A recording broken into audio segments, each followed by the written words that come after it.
তুমি যদি ভেবে থাকো আমাকে বিয়ে করছো জন্য আমার উপরে অধিকার খাটাবে, আবার পরীক্ষায় ভালো নাম্বার করবে, তাহলে জীবনের বড় ভুল করবে। আমি তোমাকে একদম স্বামী হিসেবে মানতে পারছি না। তুমি আমার স্টুডেন্ট হয়ে গেছো, সেখানে তোমাকে আমি স্বামী হিসেবে কিভাবে মেনে নিব? আমাকে কি আপনার বাচ্চা লাগে নাকি? আর আমি অলরেডি ভালো স্টুডেন্ট। আমার কারো সাহায্য লাগে না। আমি নিজের যোগ্যতায় A+ পেয়েছি, বুঝতে পারছেন? আর আপনাকে কে বলছে আমাকে স্বামী হিসেবে মেনে নিতে? সরেন, ঘুমাবো, ঘুমাতে দেন। আয়ান কথাটা বলে নদীর শাড়ির আঁচল সরিয়ে দিয়ে শুয়ে পড়ল। নদী আয়নের দিকে তাকিয়ে ফুঁসতে লাগলো। নদী মুখ ভেঙচি দিয়ে ঘুরে শুয়ে পড়ল। আয়ান নদীর দিকে ঘুরে নদীর পিঠের দিকে তাকিয়ে ভাবতে লাগলো। পোকা নিয়ে এসে পিঠের ভিতরে ছেড়ে দিলে কেমন হবে? খুব দেমাগ দেখায় বেআইন করতি। বেশি ভাব নিলে ভাব ভেঙে দিব। এতদিন আপুর জন্য কিছু বলি নাই, এখন কিছু বললে খবর আছে। ওয়েট, আরামে ঘুমানো বের করছি। আয়ন ইচ্ছে করে নদীকে পিছন থেকে জড়িয়ে ধরল। নদী চমকে উঠল সামনের দিকে ঘুরতে। আয়ান নদীর বুকে মাথা দিয়ে ঘুমানোর ভান করতে লাগলো। নদী আয়ানকে সরিয়ে দেওয়ার চেষ্টা করতে লাগলো। আয়ান একটু নড়ে আরও শক্ত করে জড়িয়ে ধরল। নদী রেগে বলল, তুমি কি জেগে আছো নাকি? ইচ্ছে করে আমাকে জড়িয়ে ধরছো নাকি? আয়ান, ছাড়ো বলছি। আয়ান কিছু না বলে চুপচাপ ঘুমানোর ভান করতে করতে ঘুমিয়ে গেল। নদী ভাবতে লাগলো। ঘুমিয়ে মনে হয় গেছে। উফ। নদী আয়নকে আর না সরিয়ে দিয়ে ওর হাতের উপরে হাত রেখে ঘুমিয়ে গেল। সকালে আয়নের ঘুম ভাঙলে দেখে নদী ওর বুকে মাথা দিয়ে ঘুমিয়ে আছে। আয়ন ভাবতে লাগলো। কাজটা হইল কি? আমি তো ওনার বুকের উপরে ঘুমিয়ে গেছিলাম, এই আবার আমার উপরে কখন ঘুমালো? আয়ন নদীর কোমরের দিকে চোখ গেলে আয়ন আস্তে আস্তে নদীর কোমরের উপর হাত দিয়ে সুড়সুড়ি দিতে লাগলো। নদী ঘুমের ঘরে চুলকাতে লাগলো। আয়ন মিটিমিটি করে হাসতে লাগলো। আয়ন আবার দিতে যাবে, সাথে নদী বিরক্ত হয়ে উঠে পড়ল। দেখে আয়ন ঘুমিয়ে আছে। আয়নকে জড়িয়ে ধরে শুয়ে আছে। নদী আস্তে আস্তে আয়নের হাত সরিয়ে দিয়ে খাট থেকে উঠে পড়ল। নদী আলমারির কাছে গিয়ে শাড়ি বের করে ওয়াশরুমে চলে গেল। আয়ন এক চোখ খুলে দেখে নদী নাই। আয়ন লাফ দিয়ে উঠে ভাবতে লাগলো।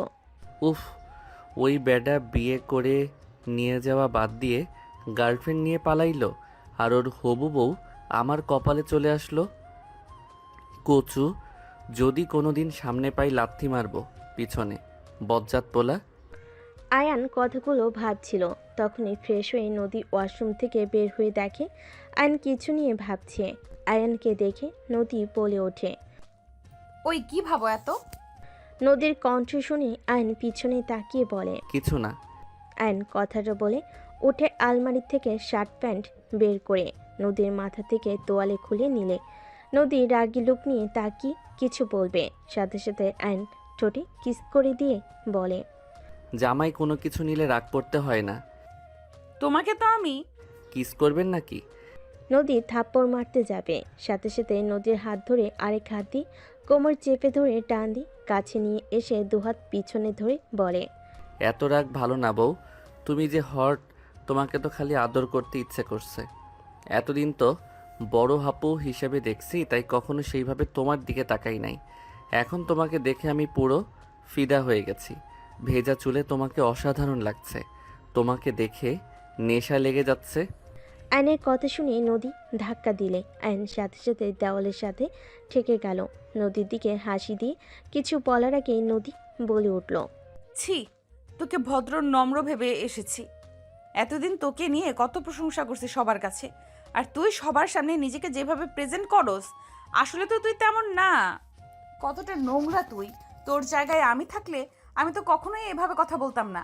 কথা বলা তো দূর, তাকাতামও না। আমি তোর কলেজের ম্যাম, তোর উচিত আমাকে সম্মান করা। আমাকে দেখলে তোর লজ্জা পাওয়া উচিত। আর আমাকে তুই বলস আমি হট? নদীর কথা শুনে আয়ন নদীর হাত ধরে টান দিয়ে নিজের সাথে জড়িয়ে নিয়ে বলে। মাই ডিয়ার ম্যাম, ভুলে যাচ্ছেন আপনি আমার স্ত্রী। আমি মেয়ে না যে শরম পাবো। আমার বউকে আমি যা ইচ্ছে বলবো, এইটা আমার ব্যাপার। আপনি কলেজে ম্যাম, বাসায় আমার বউ, এটাই আপনার পরিচয়। ছাড় বলছি। আর তোর বউয়ের পরিচয় নিয়ে আমার থাকা লাগবে নাকি? ভুলে যাস না, এটা আমার বাপের বাড়ি। তোকে এখানে আমার বাবা আশ্রয় দিয়েছে বলে থাকতে পারতেছিস। এখন আমার শ্বশুর বাড়ি, আমি এখন নিশ্চিন্তে থাকব। আগে ভাবতাম আমার ভাগ্য অনেক খারাপ, আমার বাবা মা নাই, আমার বোন আমাকে বড় করছে, অনেক কষ্ট অভাবে বড় হয়েছি, অনেক অভিযোগ ছিল, এখন আর নাই। আপনার মতো হট একটা বউ পাইছি, সাথে বড়লোক শ্বশুর বাড়ি।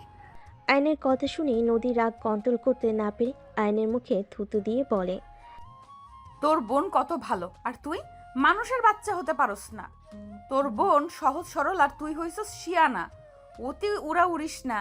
যদি আমার ফ্যামিলির কেউ বুঝতে পারে তুই আমাকে বিয়ে করছস আমাদের সম্পদের জন্য, আর আমি যদি অভিযোগ করি তুই আমার সাথে বাজে ব্যবহার করস, তুই সবার সামনে যত ভদ্র দেখাস ততটা ভদ্র তুই না, তাহলে তোকে তোর বোনকে ঘাট ধাক্কা দিয়ে বের করে দিবে। আয়ন নদীকে ছেড়ে দিয়ে ওর শাড়ির আঁচল নিয়ে মুখে লাগা থুতুগুলো মুছতে মুছতে বলতে লাগলো, আমি একবারও বলি নাই তোমাদের সম্পদের জন্য তোমাকে বিয়ে করছি। তোমাদের সম্পদে আমি থুতু দেই। আমার পড়াশোনা শেষ হইলে আমি তোমাদের সব ঋণ শোধ করে দিব। নিজে ভালো চাকরি নিয়ে তোমাকে ভাড়া বাসায় থাকবো। আস্তে আস্তে টাকা জমিয়ে নিজস্ব বাড়ি করব। আয়ন কথাগুলো বলে ওয়াশরুমে চলে গেল। আয়ন গোসল করে জামা কাপড় পরে নিল। ওয়াশরুম থেকে বের হয়ে রেডি হয়ে নিচে চলে গেল। সবাইকে সালাম দিল।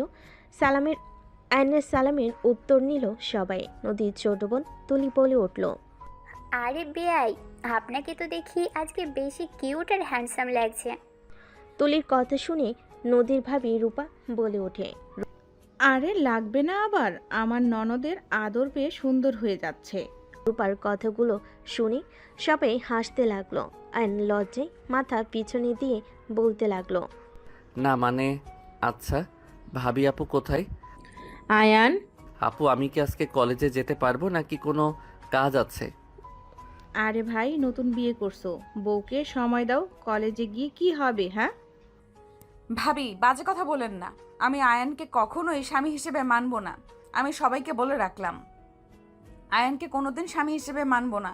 তাই আমার সাথে জড়িয়ে ওর বিষয়ে কোনো কথা কেউ বলবে না। নদীর কথা শুনে নদীর আব্বু আম্মু কিছু বলবে তার আগে নদী বের হয়ে গেল। নদীর আম্মু রেগে বলে, দেখলে তোমার মেয়ের কি দেমাক, ওকে যে আয়ান বিয়ে করেছে তাই কথা না, আর সেখানে কত বড় কথা বললো।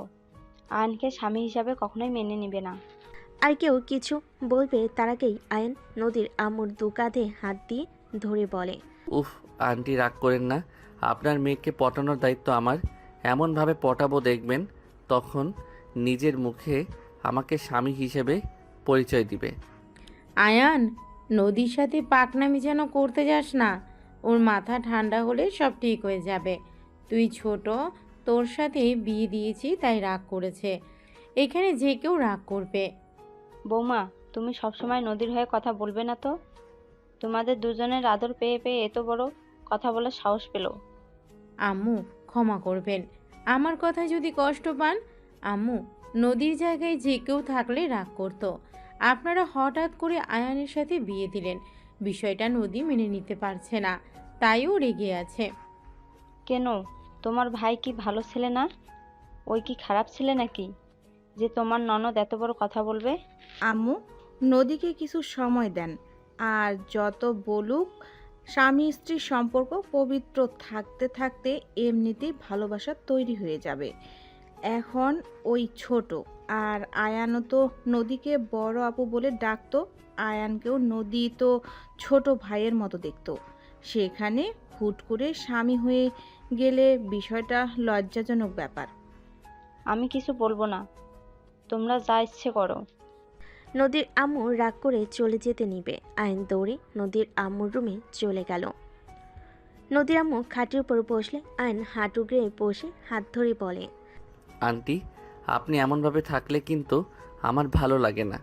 আপনি এইসব নিয়ে চিন্তা করবেন না তো, আমি ওনার মনে জায়গা করে নিবই, আর যা করা লাগবে আমি সব করব। আর সত্যি বলতে আমারও প্রথমে অনেক লজ্জা লাগছিল। ছেলে মেয়ের ভালো করতে গেলে আমরা বাবা মা খারাপ হয়ে যায়। আন্টি এইটা কি বলেন? ভাইয়া আপুরা আর উনিও আপনাদের দুইজনকে অনেক ভালোবাসে। ওনার রাগ হয়েছে তাই এমনভাবে কথা বলছে। আপনি শুধু শুধু রাগ করছেন। দেখেন, আপনি আর আঙ্কেল হুট করে আমাকে বিয়ের কথা বলেন, আমি রাজি হইতে চাই নাই। আপনার মুখের দিকে তাকিয়ে আমি রাজি হয়ে যাই। দুইজনের সময় দরকার। আচ্ছা আন্টি, আমার ফোনটা বাজছে।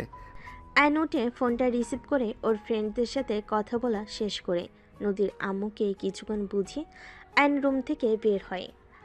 আগের রুমে গিয়ে ব্যাগ নিয়ে বের হইলে আয়নের দুলাভাই আশিক বলে উঠল, আয়ান, গাড়ি ভাড়া নিয়ে যাও।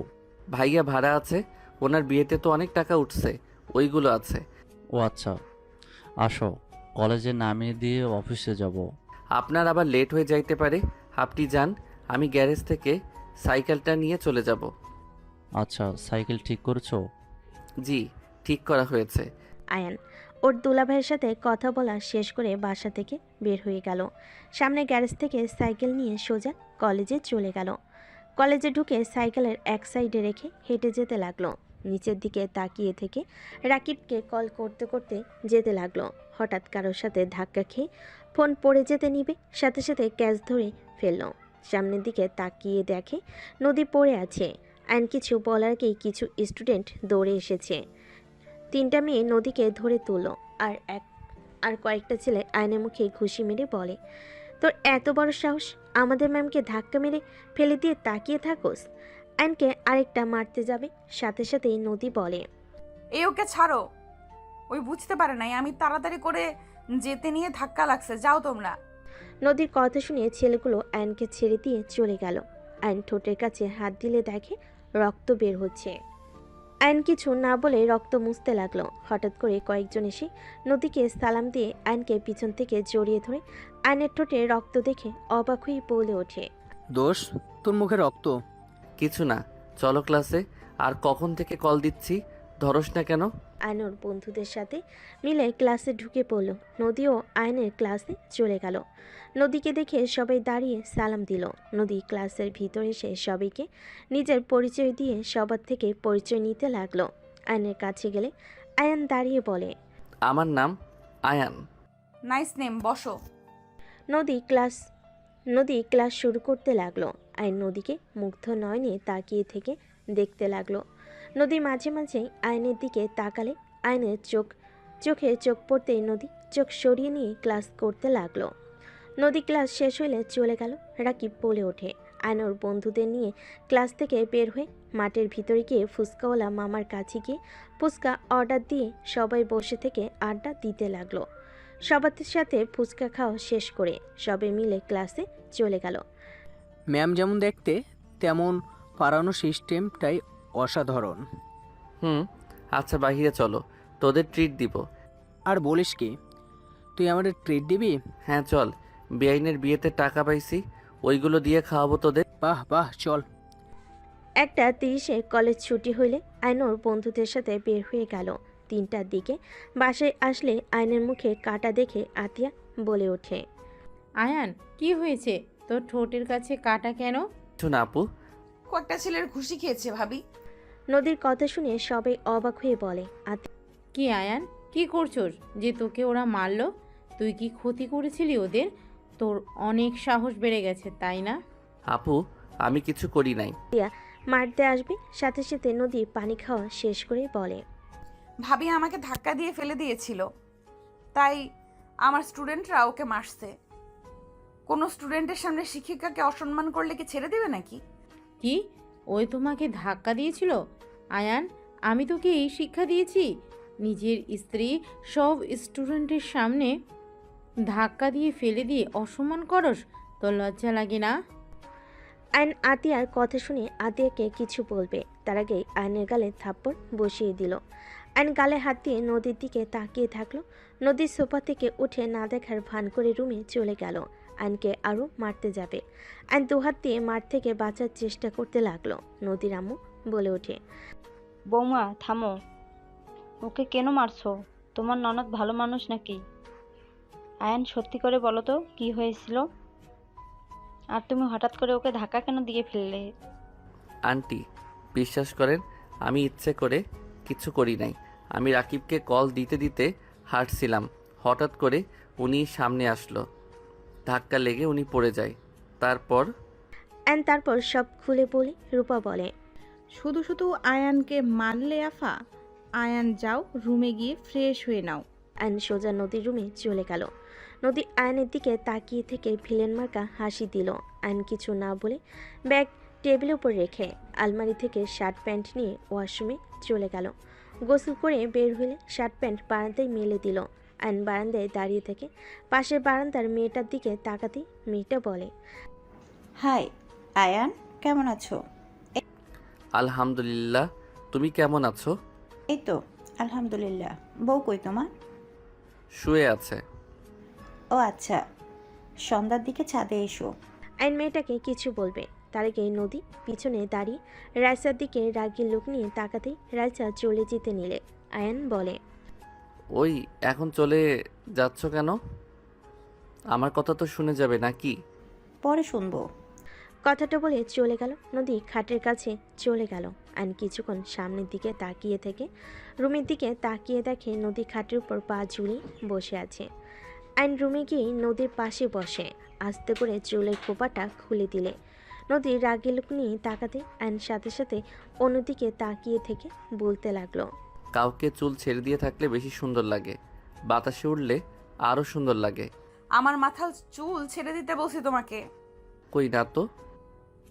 তাহলে খুললে কেন? দেখতে মন চাইলো তাই।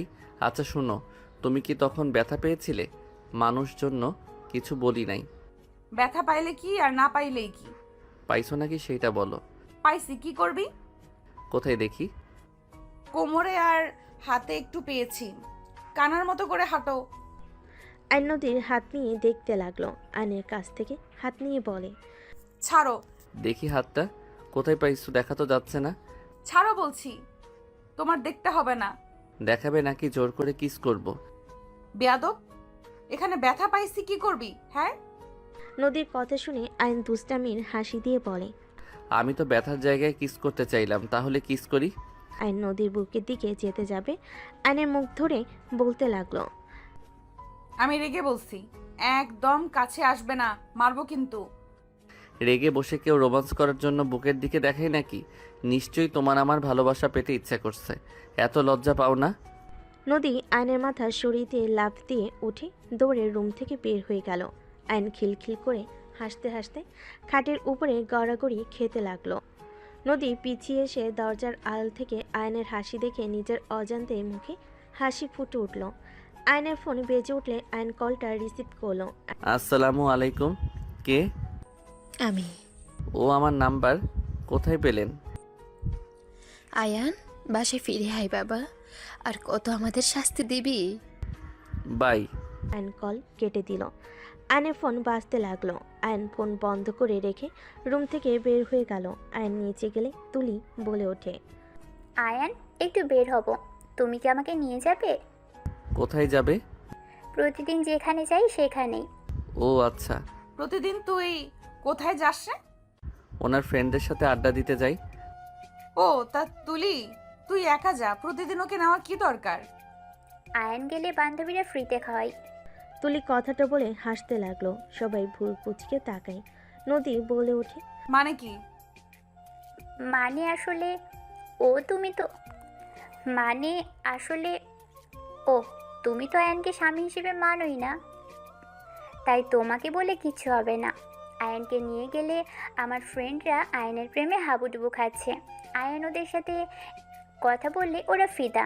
এদিকে আমি যা ইচ্ছে অর্ডার দিই খেতে থাকি, সব বিল ওরা দেয়। ঘোরা থেকে শুরু করে সব ওরা পেমেন্ট করে। আমি আর আয়ান শুধু খাই, ঘুরি ফ্রিতে। তুলি কথাটা বলে হাসতে লাগলো। সবাই শুনে অবাক হয়ে তাকিয়ে আছে। নদী ঠাস করে তুলির গালে থাপ্পড় মেরে দিল, আর আতিয়া আয়নের গালে থাপ্পড় মেরে দিল। আইন তুলি দুজনের দিকে তাকিয়ে অসহায় চোখে তাকালে আতিয়া বলে ওঠে, মেয়েদের মন নিয়ে খেলা করতে খুব ভালো লাগে তোর, তাই না? সামান্য কিছু টাকার জন্য তুই ওই মেয়েগুলোর সাথে ফ্ল্যাট করস? তোর কোনো ধারণা আছে? আপু আমি কি করলাম? আয়নের গালে আরেকটা থাপ্পড় মেরে বলে, যখন ওই মেয়েগুলো জানতে পারবে তুই ওদের সাথে মজার ছলে এইসব করেছিস, কেমন লাগবে ওদের? কোনো ধারণা আছে তোর? তুলির কথা শুনে নদীর আম্মু অবাক হয়ে বলে, তুই কি করস? মানে তুই জানোস না নিজের রক্তের পরিচয় দিচ্ছিস নাকি? যদি রক্তের পরিচয় দেস তাহলে দরজা খোলা আছে, বের হয়ে যা। ভাবি এসব কি বলছেন? তুই চুপ কর।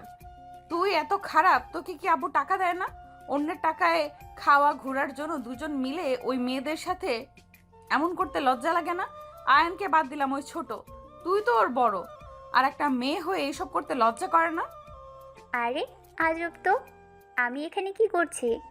ওদের আমি বারবার বুঝিয়েছি, দেখ আয়ান ছোট, এসব প্রেম প্রীতি বোঝে না, ওর পিছনে ঘুরে লাভ নেই। ওরা উল্টা আমাকে বলে আমি নাকি আয়ানকে লাভ করি, জন্যই নিয়ে আসি না। আমাকে অনেক ধরনের কথা বলতো, তো আমি কি করব? সেখানে ওদের যদি আয়ানের সাথে কথা বলতে ভালো লাগে, আমার কি দোষ? আয়ান তো আর ওদের সাথে খারাপ কথা বলে না। আয়ান কেমন জানি কথা বলে, ওরা মুগ্ধ হয়ে শুনে আর হাসে। ওদের দোষ আমাদের না, ওদের দোষ আমাদের না, আমরা বারবার কইছি তো। আর আমাকে বলেছিল আয়ানকে পটাবে, সেখান থেকে ওদের চ্যালেঞ্জ অনুযায়ী যাই 1 মাস হয়ে গেছে, আয়ানকে কেউ পটাতে পারেনি। আর এমনিতেও আয়ানেরও লাভ আছে, আমি তো দেখি ভাবি। বাহ ভাইয়া, ওকে আসা যাওয়ার যে ভাড়া ওইটা দেয়, ওই সাইকেলে নিয়ে যাওয়ার কারণে ওই টাকা থাকে, ওটা দিয়ে খাই। প্রতিদিনের 50 টাকা হাত খরচ দিয়ে চলে নাকি? কি? বাট আয়ানকে তো 200 টাকা করে দেওয়ার কথা। নদীর আব্বু তো বলে দিয়েছে। আর 150 টাকা কই যায়? আমার কাছে থাকে। আম্মু আমার দোষ নাই। আতিয়া 50 করে দিতে বলে, এর বেশি দিতে না করেছে। আর যখন ওর খুব দরকার হয় তখন যে টাকা জমা থাকে ওইখান থেকে নিয়ে দিয়ে দেয়। বৌমা, এইটা একটু বেশি করে ফেলছো না আয়নার সাথে? অ্যান আতিয়াকে কিছু বলার সুযোগ না দিয়ে উঠে দাঁড়িয়ে পড়ল। আপু, আমি আমার রক্ত পরিচয় দিচ্ছি, তুমি আমাকে এটা বলতে পারলে? ওকে ঠিক আছে, দরজা তো খোলা তাই না? চলে যাচ্ছি, তুমি থাকো। আজ থেকে আমার দায়িত্ব তোমাকে নিতে হবে না। ধন্যবাদ আমাকে 8 বছর লালন পালন করার জন্য। এই ঋণ আমি হয়তো শোধ করতে পারবো না, বাট ভাই হয়ে আমার কর্তব্য আমি পালন করার চেষ্টা করব। আয়ন চোখের পানি গড়িয়ে পড়তে আয়ন মুছে চলে যেতে লাগলো। আশিক নদীর আব্বু রূপা আয়নকে আটকানোর জন্য হাত ধরে আতিয়া বলে ওঠে, আম্মু, রূপা আশিক ছেড়ে দাও, বড় হয়ে গেছে, আমাকে ছাড়া সে অনেক কিছু করতে শিখে গেছে, চলে যেতে দেন। আর নদী ও আয়ানকে স্বামী হিসেবে মানে না, তাই কোনো চিন্তার বিষয় নেই যে ওই চলে গেছে নদী কষ্ট পাবে। বাহ, এইটা হবে। যা চলে যা চলে। আয়ান, দাঁড়িয়ে আছোস কেন? আতিয়া পাগল হয়ে গেছো নাকি? ওই একা কোথায় যাবে? আর তুমি ওকে ছাড়া থাকতে পারবে নাকি? এই দুনিয়াতে আমরা সারা, তোমাদের কোনো আত্মীয় আছে নাকি? কোথায় থাকবে ওই ভালো জানে, না হলে এত বছর কিছু না, আজ বলে বের হয়ে যাবে। বাহ, বড় হয়ে গেছে তো, যেতে দাও। বৌমা, বেশি বোঝা ঠিক না। আতিয়া আয়নের দিকে ধমকে সুরে বলে, তোকে যেতে বলেছি না? যা, বের হ। দাঁড়িয়ে আমার দিকে কি দেখোস? যা, ভাবতেছ সম্পূর্ণ ভুল, তোকে ছাড়া ভালোই থাকবো, বের হ। অ্যান আশিকের হাত সরিয়ে দিয়ে বের হয়ে গেল। আশিক দৌড়ে আয়নের পিছন যেতে লাগলো। আয়ন কোনো কথা না শুনে বের হয়ে গেল। আতিয়ার চোখের পানিগুলো টলমল করতে লাগলো। রূপা আতিয়ার দিকে তাকিয়ে বলে, বের হয়ে যেতে বলে এখন কাঁদছো কেন? শুধু শুধু ওকে বের করে দিলে। ভাবি, আপনি এমনটা করে ঠিক করলেন না। আয়ন এসব করতে চায় নাই, আমি জোর করেছিলাম। আতিয়া কারো কোনো কথা না শুনে দৌড়ে চলে গেল রুমে। এদিকে আয়ন সিএনজিতে উঠে চলে গেল। আশিক বাসার ভিতরে গেলে নদীর আম্মু বলে, কি হলো? আয়ান আসলো না? না, সিএনজিতে উঠে চলে গেল। আর তুলি ফালতু কাজের ভেতরে ওকে জড়াতে হবে কেন? আমি কি জানতাম ভাবি এত রেগে যাবে? আর এখানে এত রেগে যাওয়ার তো কোনো কারণ আমি দেখি না। নদী থাপ্পড় মারলে তুলি চুপ হয়ে গেল। নদী রুমে চলে গেল। তুলি কান্না করতে করতে রুমে চলে গেল। 5 দিন পর। আশিক, আয়ানকে কি খুঁজে পেয়েছো? ওর বন্ধুদের থেকে কোনো খবর পাইছো? 5 দিন পর আতিয়াকে এত উতলা দেখে সবাই অবাক হয়ে তাকালো। আশিক অবাক হয়ে বলল, আয়ানের খবর শুনে কি করবে? ওকে পাইলে কি আর না পাইলে কি? তুমি তো 5 দিন ওর নাম শুনতে চাইলে না। আজ আবার কি হলো যে ওর খোঁজ চাচ্ছ? আশিক, ওই আমার ভাই। আমি রাগ করেছিলাম। আমি রাগের বশে একটা কথা বলে দিয়েছি, তাই বলে ও বাসা থেকে বের হয়ে যাওয়ার কথা বলবে? আমি কি আমার ভাইকে শাসনও করতে পারবো না নাকি? শোনো, আমাদেরও ভাই বোন আছে। আমার আম্মুও কোনোদিন তোমার মতো করে শাসন করে নাই। আমার আম্মু আব্বু কি কম রাগী নাকি? তুমি আয়ানকে যে পরিমাণ শাসনে রাখতে, তারপরও কোনোদিন তোমার মুখের উপরে কিছু বলে নাই। ওকে যেভাবে বলো সেইভাবে চলে। ওই ছোট মানুষ তুলির সাথে মিলে একটু মজা করছে, তাতে তুমি ওকে থাপ্পড় মারলে, বের হয়ে যেতে বললে। আমি বুঝলাম না, আমাদের ফ্যামিলি কোনো সমস্যা নাই আয়ানকে নিয়ে, তুমি এত রাগ শাসন কেন করো? তুমি বুঝবে না, অল্পতে খুশি থাকা ভালো, যেটা আমার ভাইকে আমি শিখিয়েছি। হ্যাঁ, আমি মানছি রাগের বশে আমি ওকে বকা দিয়েছি। ওর বোঝা উচিত ছিল আমি ওর ভালোর জন্য ওকে বকাগুলো দিয়েছি। ওই ছোট আর কত সহ্য করবে? এইটাই শাসন বলে না আতিয়া, পাগলামি বলে। আমার মেয়ে, আমার ছেলে মেয়েকে তুমি এত শাসন করতে পারবে না। ওরা বাসায় আসলে একদম ওদের উপরে এত শাসন চালাতে যাবে না, বলে দিলাম। Ashiq, just shut up. Ashiq, বৌমার সাথে ঝগড়া করিস না। তুই কি আয়ানের খোঁজ পেয়েছোস? নদী, ওই কি কলেজে আসে না? না, আমি খুঁজেছি, ওকে পাই নাই। ওর ফ্রেন্ডদের জিজ্ঞেস করলে বলে কিছু জানে না, ও সম্পর্কে বেশি ঘাটলে নানা ধরনের প্রশ্ন করবে, তাই আর কিছু বলি নাই। ওর ফ্রেন্ডদের তুমি চেনো নদী? বাট বাসা কই তা জানি না। মনে হয় বস্তির ওইদিকে হবে। ওদের ওইদিকে কয়েকবার যেতে দেখেছি। উফ, কেন যে রাগ দেখাতে গেলাম, ফোনটাও নেয় নাই। আতিয়া কান্না করতে লাগলো। রূপা আতিয়াকে ধরে হঠাৎ করে আতিয়ার কল বেজে উঠল। আয়নের ফোন দেখে কল এসেছে। আতিয়া তাড়াতাড়ি ফোনটা রিসিভ করলো। আসসালামু আলাইকুম, কে? ওয়ালাইকুম আসসালাম আতিয়া। ও আপনি? দেখেন, আয়ানকে আপনারা যদি নিয়ে যেয়ে থাকেন তাহলে আমার ভাইকে ফিরিয়ে দেন। আমার ভাইকে ছাড়া আমি থাকতে পারবো না। আমার ভাইকে ফিরিয়ে দেন। আতিয়া, এসব কি বলছো? আয়ান তোমার কাছে নাই? আপনি এমন অবাক হচ্ছেন, আপনারা ওকে নিয়ে গেছেন। আতিয়া, এসব কি বলো? আয়ানকে আমরা নিয়ে আসি নাই। আমরা তো লন্ডন, আমরা কিভাবে নিয়ে আসব? আয়ানকে নিয়ে যাওয়ার জন্য এসেছিলাম, আয়ান আসে নাই। তোমার সাথে কথা বলারও সুযোগ দেয় নাই। সত্যি আপনারা ওকে নেন নাই? তুমি নাম্বারটা দেখো। আতিয়া নাম্বারের দিকে তাকিয়ে দেখে বাহিরের দেশের নাম্বার। আতিয়া কান্না করতে করতে বলে, ওকে রাখছি। আয়ান কোথায়? ওর কি হয়েছে? তুমি ঠিক আছো আতিয়া? আয়ানের সাথে কিছু হয়েছে তোমার? আতিয়া, কথা বলো। আতিয়া ফুপিয়ে ফুপিয়ে কান্না করতে করতে বলে, জানি না, আমার উপরে রাগ করে বের হয়ে গেছে। আজ 5 দিন ওর কোনো খোঁজ খবর নেই। আতিয়ার কথা শুনে আয়নের আম্মু থমকে গেল। আয়নের আম্মু বলে, কি বলছো? আমি সেই দিন কথা বললাম, ওই আমার ফোন কেটে দিয়ে ফোন বন্ধ করে দিয়েছিল। ওর বন্ধুদের সাথে যোগাযোগ করো, আমি মানুষ লাগিয়ে দিচ্ছি, তুমি কান্না করো না। আপনার সাহায্য আমার লাগবে না। আমি আমার ভাইকে একা খুঁজে নিয়ে আসব। আর আপনি আমার ভাইকে কেন কল দেন? আপনাকে কতবার বলেছি আমার ভাই আমার সাথে যোগাযোগ রাখার চেষ্টা করবেন না। আতিয়া, কেন এমন করছো? আমাদের কি ক্ষমা করা যায় না? আজ 9 বছর হয়ে গেল তোমরা দুইজন আমাদের থেকে দূরে। আমরা তো তোমার বাবা মা, কেন এমন করছো? তোমার আব্বুর ভুলের জন্য শেষ তো শাস্তি পেয়েছে। চুপ করেন, আপনাদের কথা আমি শুনতে চাই না। আমার ভাইকে আমি ফিরিয়ে নিয়ে আসব। আমি আমার ভাইয়ের উপর আপনার হাজবেন্ডের আর আপনার বড় ছেলের ছোঁয়াও পড়তে দিব না। Just hate you. আয়নের আম্মুকে কিছু বলতে না দিয়ে কল কেটে দিয়ে রাগে বসে ফোন আঁচার দিয়ে ভেঙে ফেলল। আতিয়ার এমন রাগ দেখে সবাই চমকে গেল। আতিয়া ওর ফোন বের করে একজনকে কল দিয়ে বলল, আসসালামু আলাইকুম, আমি আতিয়া। ওয়ালাইকুম আসসালাম। চাচ্চু, তুমি কোথায়? আমি যেখানে থাকার সেখানে আছি। আপনি আমাকে সাহায্য করতে পারবেন? কি হয়েছে চাচ্চু, কান্না করছো কেন? আমি আয়ানের পিক আপনাকে দিচ্ছি। 2 ঘন্টার ভিতরে ওকে খুঁজে বের করে দিবেন। কি হয়েছে আয়নের? আমার সাথে ঝামেলা হয়েছিল, রাগ করে চলে গেছে। 5 দিন ধরে ওর কোনো খোঁজ পাচ্ছি না। আমার যতটা ধারণা ও এই এলাকায় আছে, ওর কাছে বেশি টাকা নাই যে বাইরে যাবে। ঠিক আছে, কান্না করো না, আমি দেখছি। আতিয়া কথাগুলো বলে ফোন কেটে দিল। আয়নের পিক পাঠিয়ে দিল। আতিয়া নিচ থেকে সিম ভেঙে ফেলল।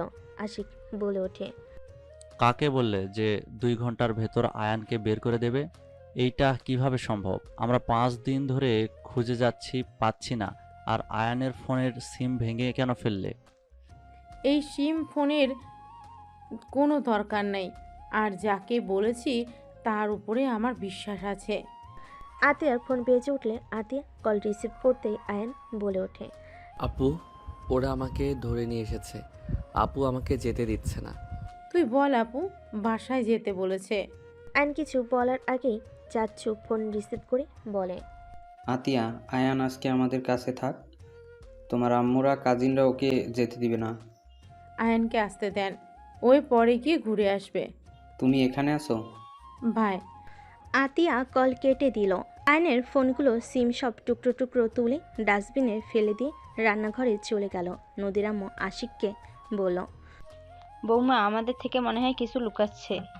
ওর কথা বলার ধরন চেঞ্জ হয়ে গেছে। 2 ঘন্টার ভিতরে একটা মানুষকে কিভাবে খুঁজে বের করবে? আমিও বুঝতে পারছি না, এমন সরল নরম কণ্ঠে মানুষ কিভাবে এভাবে কথা বলতে পারে। রাগের চটে ফোন ভেঙে ফেললো। সবাই টুকটাক কথা বলতে লাগলো। 3 ঘন্টা পর কলিং বেল বাজার শব্দ হলো। কাজের লোক দরজা খুলতে চলে গেল। আইন ভিতরে ঢুকলো। সবাই অবাক হয়ে গেল। আতিয়ার সামনে কাপা কাপা কণ্ঠে বলল, আই এম সরি। লাস্টে 37 কার নাম্বার? আয়ান থমকে গেল। আয়ন ভয় ঢোক গিলে বলে, না মানে।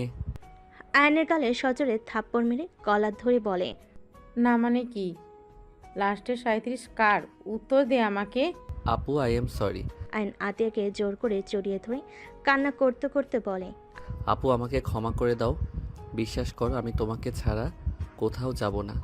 উনি আমাকে কল দেয়, আমি ব্লগ দিতে গিয়েও পারি না। আমার ওনার কণ্ঠ শুনতে ভালো লাগে। ছাড় আমাকে, তাহলে চলে যা।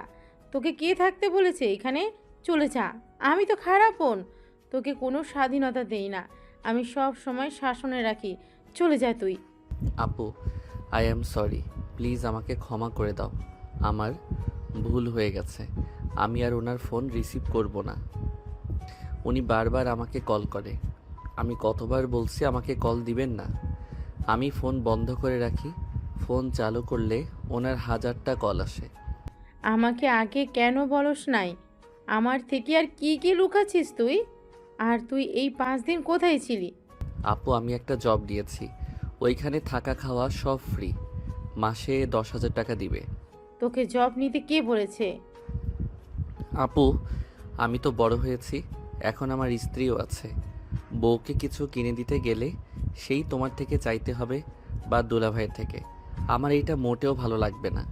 নিজে সবার ঘাড়ে বসে খাচ্ছি, আবার বউকে কিছু দিতে গিয়ে তাদের থেকে যদি নিতে হয়। ওই, তোকে আমি বলছি আমাকে কিছু গিফট করতে? ওই তোর বয়স কত? এত পাকনামি তোকে কে করতে বলছে? ফাজলামি করস তুই, তাই না? সবাইকে টেনশনে ফেলে ফাজলামি করস। আতিয়াকে আয়ন ছেড়ে দিয়ে নদীর দিকে তাকালে আয়ন বলে, আই এম সরি। আমাকে প্লিজ সবাই ক্ষমা করে দেন। আমি কাউকে চিন্তায় ফেলতে চাই নাই। আপু আমাকে সেই দিন এমন কিছু বলছিল, আমি বিষয়টা মেনে নিতে পারছিলাম না। এই কি এমন বলছে তোকে? তোর বোন তো তোকে মাঝে মাঝে রেগে বাড়ি থেকে বের হয়ে যেতে পারে। সেখানে এতদিন যাস নাই, সেদিন কেন গেলি? বের হওয়ার ব্যাপারে আমার খারাপ লাগে নাই। আমার খারাপ লাগছে আপু আমাকে রক্তের পরিচয় দেওয়ার কথা শুনে। আমি কি এমন করছিলাম? আমি তো জাস্ট ওই মেয়েদের সাথে কথা বলতাম মজা করে। এর থেকে তো আমি কোনো বাজে কথা ভিতরে বা তাদের দিকে বাজেভাবে তাকাইও নাই। রুমে যা, আমার রাগ আরও বাড়ছে কিন্তু তোর উপরে। যাচ্ছি। আর একটা কথা বলার আছে। কি কথা? আপু, সাথী মেয়েটা আমার পিছনে লাগছে। সাথীকে? যে আমাকে ধরে নিয়ে গেছিল, ওনার ছোট মেয়ে, আমাদের পাশে কলেজে নাকি পড়ে। ও, তুই এড়িয়ে যাবি? আর তুই বিয়ে করছিস এটা কাউকে জানানোর দরকার নেই। আপু, না জানালে ওরা বিয়ে কথা বলছে। আমার পড়াশোনা শেষ হইলে অনুষ্ঠান করবে। আর ইন্টার পরীক্ষা দেওয়ার পরে আমাদের নাকি বিয়ে পড়িয়ে রাখবে। আমি কথা বলে নিব, তুই যা রুমে। কে বিয়ে পড়াবে? আসলে তোমাদের বড় ভাই বোনের মাঝে চলছেটা কি? তোমাকে কে কিডন্যাপ করেছিল? আমু, কিডন্যাপ না, আমি যাকে বলেছিলাম সেই ওকে খুঁজে নিয়ে গেছিল। ও, আরেকটা কথা আপু, রূপা মেয়েটা নাকি ভাবি হয়। আঙ্কেলের কোম্পানির শেয়ারে যে মেয়েটা আছে উনি। কি? হুম। সব ঝামেলা একসাথে আসা লাগবে? রূপা ম্যাম তোমার ভাবি হয় মানে? কি বলো এসব? ওনার সাথে তোমাদের সম্পর্ক হওয়ার তো দূর, ওনাদের তো অনেক বড় বিজনেস আছে, ওনার শ্বশুর শাশুড়ি সব লন্ডন থাকে, উনি বছরের একবার আসে, ওনাদের সাথে তোমাদের সম্পর্ক থাকার কোনো ভাবে সম্ভব না। ওর কথা রাখো তো, ও তো বড় মাপের মানুষদের সাথে আমাদের কি সম্পর্ক হবে? সাথী ওর বড় বোন রূপা, রূপার আব্বুকে আমি চিনি, উনি তো ভালো মানুষ, গরিবদের সাহায্য করে, সেখান থেকে পরিচয়। ও তাই বলো? আয়ন চলে গেল। আতিয়া নিজের রুমে চলে গেল। তুলি বলে ওঠে, দেখছো, সাথী আমাদের সাথে পড়ে, আমাদের ক্লাসে টপার, সেও ওর পিছনে লেগেছে। শুধু আপু আয়নের মর্ম বুঝলো না। Just shut up. নদী ধমক দিয়ে চলে গেল। আয়ন গোসল করে পোশাক পরে খাটের পর বসতেই নদী বলে ওঠে, বড়লোক বউ পেয়ে যাচ্ছিস, তোর তো মনে হয় খুশিতে আজ ঘুম হবে না। বাজে কথা বলো না। চকলেট খাবে? তোর চকলেট তুই খা। আমার শার্ট দিয়ে নাক পরিষ্কার করছিলেন নাকি? একটা শার্টের অবস্থা খারাপ। হো, ঠান্ডা লাগছে দেখে তো মনে হয় না। কান্না করছেন নাকি? হি হি। আমার বউ আমাকে একটু হইলেও ভালোবাসে। চুপ কর, কে তোকে ভালোবাসে? হ্যাঁ, আয়নের সামনেই আঙ্গুল তুলে কথাগুলো বলতেই আয়ন সাথে সাথে নদীর হাত ধরে টান দিয়ে কোলে বসিয়ে দিয়ে পিছন থেকে জড়িয়ে ধরে ঘাট থেকে চুল সরিয়ে কিস করলে নদী কেঁপে উঠল। নদী নিজেকে ছাড়ানোর চেষ্টা করতে লাগলো। আয়ন নদীর পেটে হাত দিয়ে নিজের সাথে চেপে ধরে বলল, ভালোবাসো মুখে বললে কি সমস্যা? হ্যাঁ, আমি তোকে ভালোবাসি না, ছাড় বলছি। আয়ন নদীকে টান দিয়ে খাটের উপর ফেলে দিয়ে দুই হাত খাটের সাথে চেপে ধরে মুখের কাছে নিয়ে যেতে নিলে নদী নিজেকে ছাড়ানোর চেষ্টা করতে লাগলো। আয়নের নিঃশ্বাস যত মুখের উপর পড়তেছে নদী কেঁপে উঠতে লাগলো। আয়ন ঠোঁটের কাছে গেলে নদীর ঠোঁট জোড়া কাঁপতে লাগলো। আয়ন ঠোঁট জোড়া নিজের দখলে নিয়ে নিল। নদীর চোখ বন্ধ করে ফেল। আয়ন নদীর ঠোঁট জোড়া নিজের দখলে নিয়ে নিল। নদীর নিঃশ্বাস ঘন হতে লাগলো। আয়ন আস্তে আস্তে নদীর শাড়ির আঁচলে হাত দিয়ে সরিয়ে দিতেই হঠাৎ করেই নদীর ফোন বেজে উঠল। নদী ধাক্কা দিয়ে সরিয়ে দিয়ে শাড়ির আঁচল ঠিক করে ফোন হাতে নিয়ে বারান্দায় চলে গেল। আয়ন ভুরু কুচকে তাকিয়ে বিড়বিড় করে বলতে লাগলো, শালা কল দেওয়ার সময় পেল না। আয়ন কথাটা বলে উঠে পড়তে বসলো। আয়ন পড়াশোনায় মনোযোগ দিতে লাগলো। নদী কথা বলা শেষ করে পিছনে ঘুরে আয়নের দিকে তাকিয়ে থেকে বারান্দা থেকে বের হয়ে ল্যাপটপ নিয়ে খাটে বসলো। আয়নের ফোনের কথা মনে পড়তেই আয়ন পিছনের দিকে ঘুরে তাকিয়ে বলল, বউ, আপু কি আমার ফোনটা নিয়ে নিয়েছে? ভেঙে ফেলছে, ফোন সিম দুইটাই। নদীর কথা শুনে আয়নের মন খারাপ হয়ে গেল। আয়ন আর কিছু না বলে চুপচাপ পড়তে বসলো। নদী আয়নকে দেখে বলল, এই সত্যি করে বলো তো, তোমরা ভাই বোন আমাদের থেকে কি কিছু লুকাচ্ছ নাকি? কি লুকাবো? আমার মনে হয় কিছু লুকাচ্ছ। লুকাচ্ছি। আপনাকে লাভ করি, আপনি বোঝেন না। ফালতু। নদী আর কিছু না বলে কাজ করতে লাগলো। আয়ন পরে মনোযোগ দিতে লাগলো। রাতে সবাই খেতে গেল। আয়ন খাবার খেতে নদীর পাশে বসলো। আতিয়া সবাইকে খাবার দিতে লাগলো। আয়নকে খাবার দিলে আয়ন নিচের দিকে মাথা দিয়ে চুপচাপ খেতে লাগলো। হঠাৎ করে আতিয়ার দিকে তাকালে আতিয়া বলে ওঠে, কিছু বলবি নাকি? না। তাহলে বারবার তাকাচ্ছিস কেন? আয়ন কিছু না বলে খেতে লাগলো। আয়ন আতিয়ার দিকে তাকিয়ে বলে, আপু আমার খেতে ইচ্ছা করছে না। কেন, কি হয়েছে? কিছু না, আমি খাবো না, গলা দিয়ে ভাত নামছে না। আয়নের কণ্ঠটা কান্নামাখা হইলে আতিয়া বলে ওঠে, আর 1 মাস আছে কুরবানি ঈদের, তখন আমি তোকে ছেড়ে দিব। এই 1 মাস এখানে থাক। আর নদী তোকে যেহেতু পছন্দ করে না, নদী তুমি আয়ানকে ডিভোর্স দিয়ে দিও, ও এখান থেকে একেবারে জন্য চলে যাবে। আতিয়ার কথা শুনে নদীর বুকটা কেঁপে উঠল। আয়নের দিকে তাকালো। নদীর আম্মু বলে, এইসব কি বলো? ডিভোর্স দিব মানে? আর আয়ানে বা কোথায় যাবে?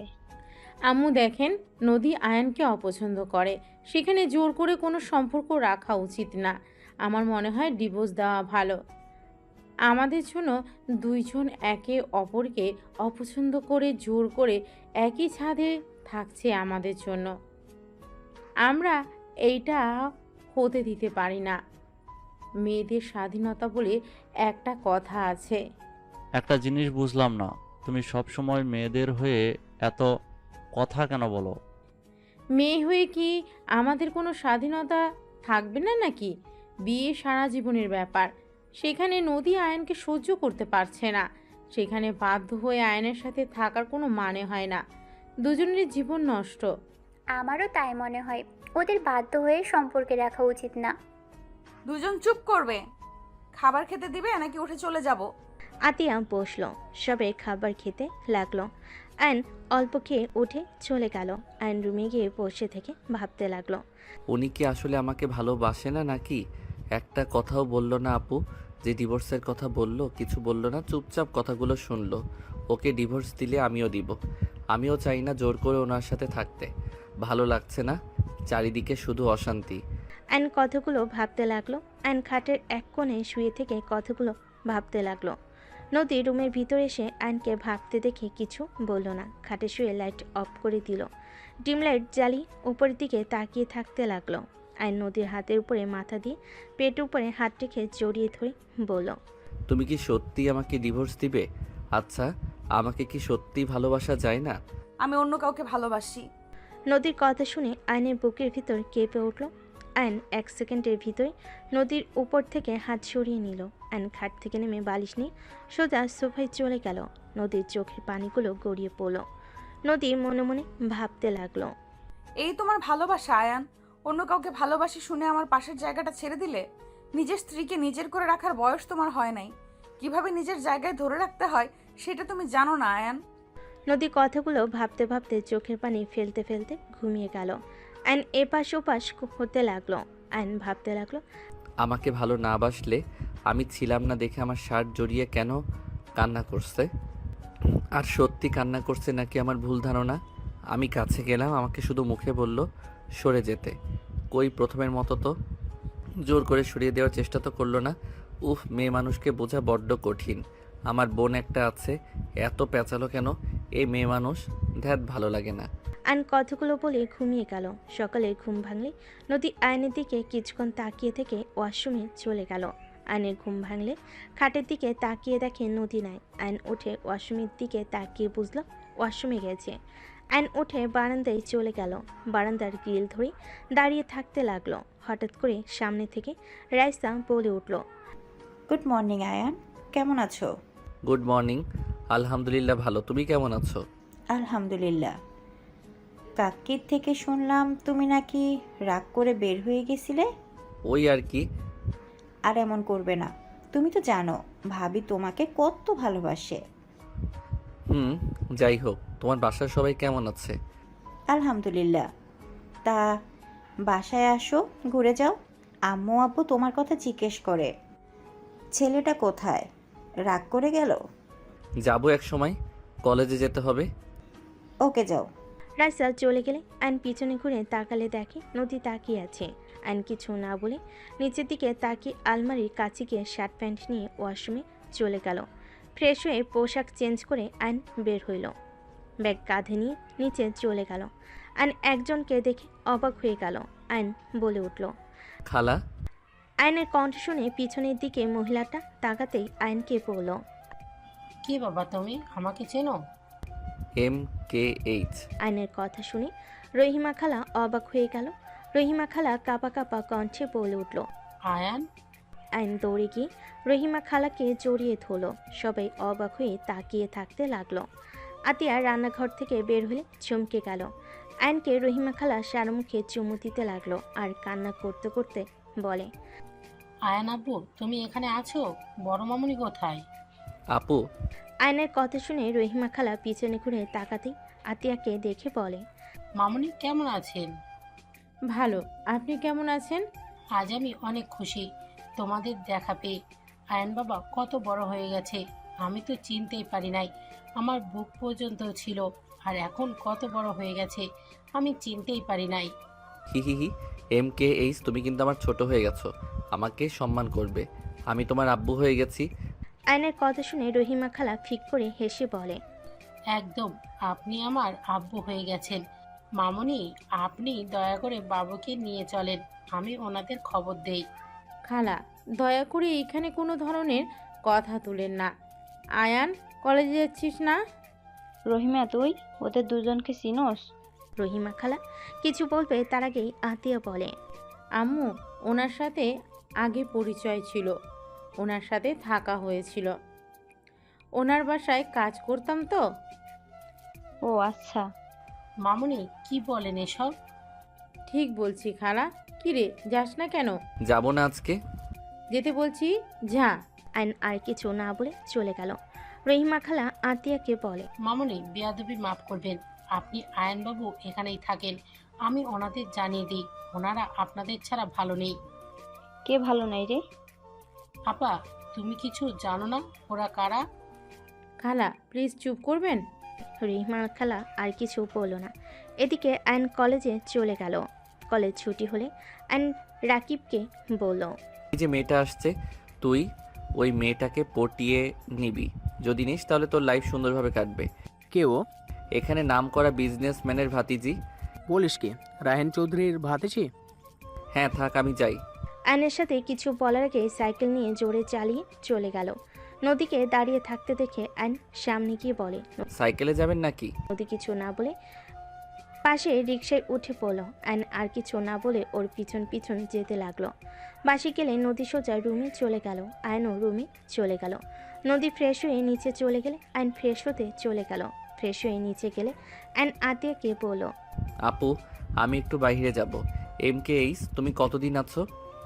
আছি, আজকেই দিনটাই। MKH মানে কি? নদীর কথা শুনে আয়ন কিছু না বলে চলে গেল।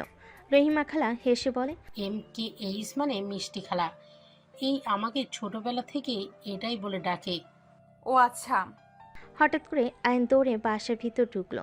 সবাই ভুরকুচকে তাকালে আয়ন আতিয়াকে বলল, MKH, আপনি এটা কি করলেন? আপু তো এখন রেগে যাবে। মানে? আপু। আয়নের কথা শুনে সবাই দরজার দিকে তাকাতেই থমকে গেল। সবাই ঢোক গিলতে লাগলো। নদীর আব্বু দৌড়ে গিয়ে বলতে লাগলো, ম্যাম স্যার, আমাদের এই গরিবের ঘরে আপনারা প্লিজ ভিতরে এসে বসেন। এইভাবে উত্তেজিত হবেন না, আমরা সাধারণ মানুষ, আমাদের দয়া করে এভাবে ট্রিট করবেন না। আর পাঁচটা মানুষকে যেইভাবে দেখেন সেইভাবেই দেখেন। স্যার, ম্যাম, আপনারা বসেন। আশিক ভালোভাবে সোফা পরিষ্কার করতে লাগলো। তুলি দেখে অবাক হয়ে বলল, ম্যাম আপনি? আমি তো বিশ্বাসই করতে পারছি না, আমি আপনার অনেক বড় ফ্যান। আপনার সাথে ছবি তোলা যাবে? আপনি আমার আইডল, আমি আপনার মতো বড় বিজনেসম্যান হতে চাই। শিওর, ইনশাল্লাহ আমার থেকে ভালো করবে তুমি। তুলি আয়নের আম্মুর সাথে ছবি তুলতে লাগলো। আয়নের আব্বু আম্মু বসলো। রহিমা খালা বলে ওঠে, ম্যাম বাবু। আয়নের দিকে তাকাতেই আয়নের আম্মু চোখের পানি ধরে রাখতে পারল না। আয়নের দিকে উঠে যেতে আতিয়া আয়নকে টান দিয়ে নিজের কাছে দাঁড় করিয়ে বলে, আয়ান, যেখানে যাচ্ছিলি সেইখানে যা। মামুনি, বাবুকে কেন সরিয়ে দিতে চাইছেন? খালা, আপনি কাজটা মোটেও ঠিক করেন নাই। আর খালা, টাকার কাছে বিক্রি হয়ে গেলেন। মামুনি। প্লিজ আমাকে মামুনি বলবেন না। বৌমা, আমার বোনের সাথে এরকম ব্যবহার করছো? যাও ওনাদের জন্য শরবত বানিয়ে নিয়ে আসো, গরমের সময়। আতিয়া চলে গেল আয়নের আব্বু আম্মুর জন্য শরবত বানিয়ে নিয়ে আসতে। খালা এগিয়ে গেলে আতিয়া হাত সরিয়ে দিয়ে বলে, মা হয়ে টাকার কাছে বিক্রি হয়ে গেছেন। আপনাকে দেখে আমার ঘৃণা হচ্ছে। আমার একটা মেয়ে মারা গেছে, এখনো আমার আরো সন্তানেরা আছে, তাদের ভবিষ্যৎটাকে নষ্ট করে দিতে পারি না। আতিয়ার আগে কিছু না বলে শরবত বানিয়ে বের হইল। রহিমা খালা আতিয়ার পিছন পিছন যেতে লাগলো।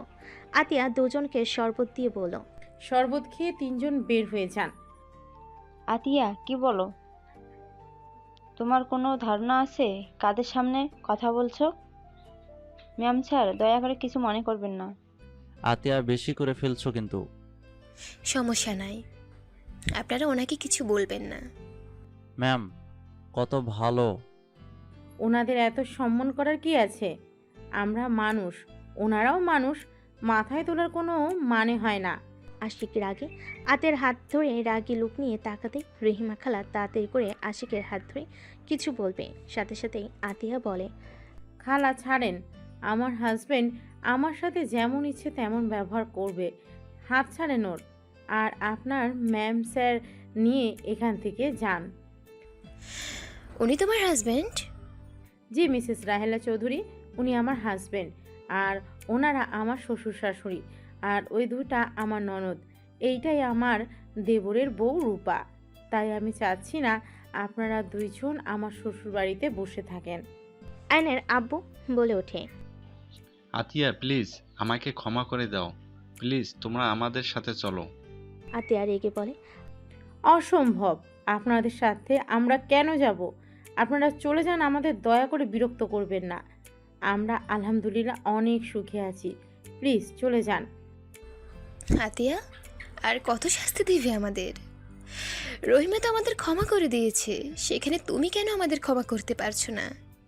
টাকা দিয়ে সব কিনতে পারবেন, আমাদের ভাই বোনকে টাকা দিয়ে কিনতে পারবেন না, বুঝতে পারছেন? আয়নের আব্বু বলে ওঠে, দেখো তোমার শ্বশুরের কোম্পানি লসের দিকে যাচ্ছে, তুমি আর আয়ান যদি আমাদের ক্ষমা করে আমাদের সাথে আসো, তাহলে আমি আশিকের কোম্পানির বড় করার সব কিছু দিয়ে দেব। দরকার হলে তোমাদের কলেজের ওইখানে যে কোম্পানি, ওটাই আশিককে দিয়ে দেব। আয়নের আব্বুর কথা শুনে আতিয়ার আগে সামনে থাকা ফুলদানি এক আছাড়ে ভেঙে ফেল আর রাগে চিল্লায়ে বলে ওঠে, আপনি আমার স্বামীকে লোভ দেখান, আপনার কোম্পানি আপনার কাছে রাখেন। দয়া করে এখান থেকে তিনজন যান। আপনারা যদি বেশি বুঝেন, আমি আয়নকে নিয়ে এখান থেকে চলে যাব। আপু, এই চুপ, তুই এখানে একটা কথা বলবি না। আপু আফিয়া আরুষ এসেছে, শান্ত হও। আতিয়া আফিয়া আরুষকে দেখে চুপ হয়ে গেল। দুজন দৌড়ে এসে নদীকে জড়িয়ে ধরল। আফিয়া বলে, ফুপ্পি, তোমরা দুইজন এখানে কার সাথে আসলে? আঙ্কেল আমাদের রেখে গেছে। মামা, তোমাকে কল দিলাম, ফোন বন্ধ কেন? ফোন সিম ভেঙে ফেলছে তোমার আম্মু। আসসালামু আলাইকুম। আপনাদের তো আমি ম্যাগাজিনে দেখেছিলাম আপনারা আমাদের বাসায়। ওয়ালাইকুম আসসালাম। আয়নের আম্মু আফিয়া আরুষকে জড়িয়ে ধরে সারা মুখে চুমু দিতে লাগলো। দুজন অবাক হয়ে তাকিয়ে থাকতে লাগলো। আফিয়া বলে ওঠে, আপনারা এত বড় মানুষ হয়ে আমাদের আদর করছেন। আমি তোমার নানি হই, আর ওইটা তোমার নানু ভাই হয়। সবাই অবাক হয়ে গেল। আফিয়া আরুষ অবাক হয়ে তাকিয়ে আছে। আফিয়া বলে ওঠে, কি বলেন? আমাদের তো নানা নানি নাই, আম্মু আর মামা আছে। আমার কথা বিশ্বাস না হলে তোমার মামা আর আম্মুকে জিজ্ঞেস করো। আফিয়া আতিয়ার আয়নের দিকে তাকিয়ে বলল, আম্মু, ওনারা কি আমার নানা নানি? হ্যাঁ। আতিয়ার কথা শুনে সবাই অবাক হয়ে গেল। নদীর আম্মু বলে ওঠে, কি ওনারা তোমার বাবা মা মানে? তুমি তো বলছো তোমরা এতিম। আমাদের থেকে নিজের পরিচয় কেন লুকিয়েছ?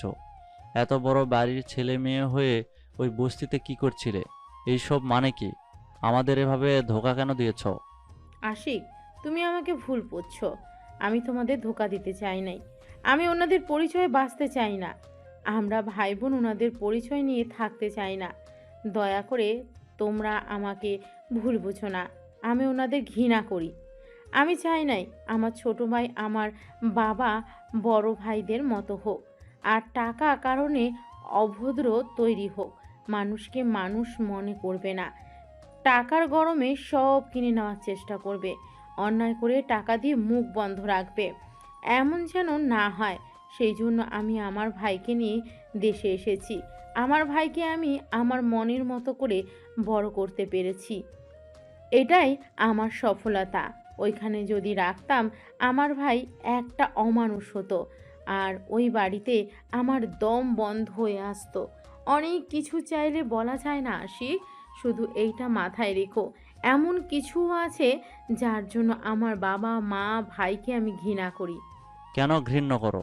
রাজপ্রাসাদ রেখে বস্তিতে থাকতে কি এমন করেছো যে তোমরা ওইখান থেকে চলে এসেছো? আর আয়ানকে এত শাসনে কেন রাখতে? আয়ানকে সবসময় অভাবের ভেতরে রাখার কেন চেষ্টা করতে? কিন্তু তুমি তো আমাকে বলতে পারতে, আমার ফ্যামিলিকে না বললে। বাট তুমি তো আমার সাথে কোনো কিছু শেয়ার করো না।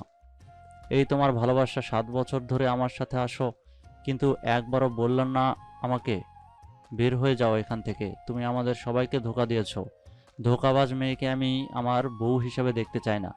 এখনই বের হয়ে যাও। আশিক, চুপ, একদম আমার নাম ধরে ডাকবে না। ভাইয়া, তুমি কথা বলো না। তুমি নিজেও কাউকে কিছু জানাও নাই। তুমি ছোট হয়ে সব কিছু লুকিয়ে গেছো। আপনারা আপুর সংসার ভাঙতে ভালো লাগছে নাকি? আপনারা কেন আমাদের ভিতরে আসেন? আশিক বাবা, আমার মেয়েকে ভুল বোঝো না। চুপ করেন। আমাদের স্বামী স্ত্রীর মাঝে আপনি কথা বলবেন না। আমার সন্তানদের রেখে তোমাকে যেতে হবে। আশিক, চুপ করো। বৌমা কোথাও যাবে না। সবার সমস্যা থাকতে পারে, কোনো তো কারণ আছে। না হলে কেউ এত বড় জীবন যাপন রেখে সবার থেকে লুকিয়ে থাকে? আমি তো ওর স্বামী, কাউকে কিছু না বললে আমাকে তো বলতে পারতো নাকি? ওই আমাকে কিছু বলে নাই। আমি ওকে গরিব ভালো ভদ্র মেয়ে টিউটর হিসেবে বিয়ে করেছিলাম, আর ওই কিনা আমাদের মিথ্যা পরিচয় দিয়েছিল। মিথ্যা কথা বলে গেছে এতদিন। আতিয়া আশিকের পা জড়িয়ে ধরলে। আয়নের আব্বু কিছু বলতে যাবে, সাথে সাথে আয়নের আম্মু হাত ধরে থামিয়ে দিল। আতিয়া আশিকের পা জড়িয়ে ধরে কান্না করতে করতে বলে, আশিক প্লিজ, আমাকে ক্ষমা করে দাও।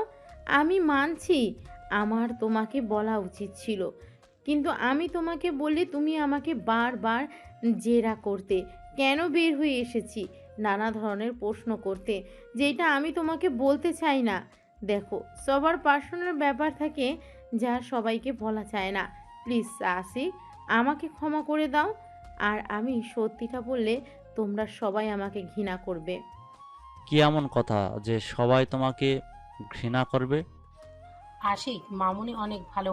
মামুনিকে তুই ভুল বুঝিস না। সব কিছু বলা যায় না। কাউকে বলা না গেলে আমাকে তো বলা যায়, তাই না?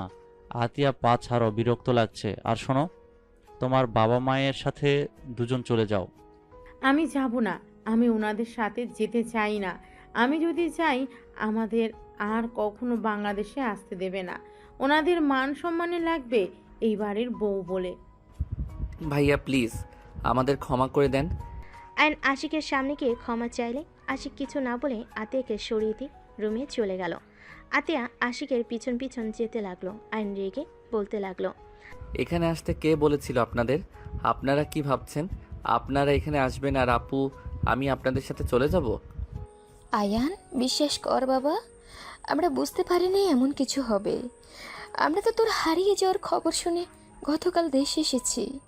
1টার দিকেই রহিমা আমাদের কল দিয়ে বলল, তাই আমরা এখানে এসেছি তোদের বুঝিয়ে নিয়ে যাওয়ার জন্য। আমরা বুঝতে পারিনি এমন কিছু হবে।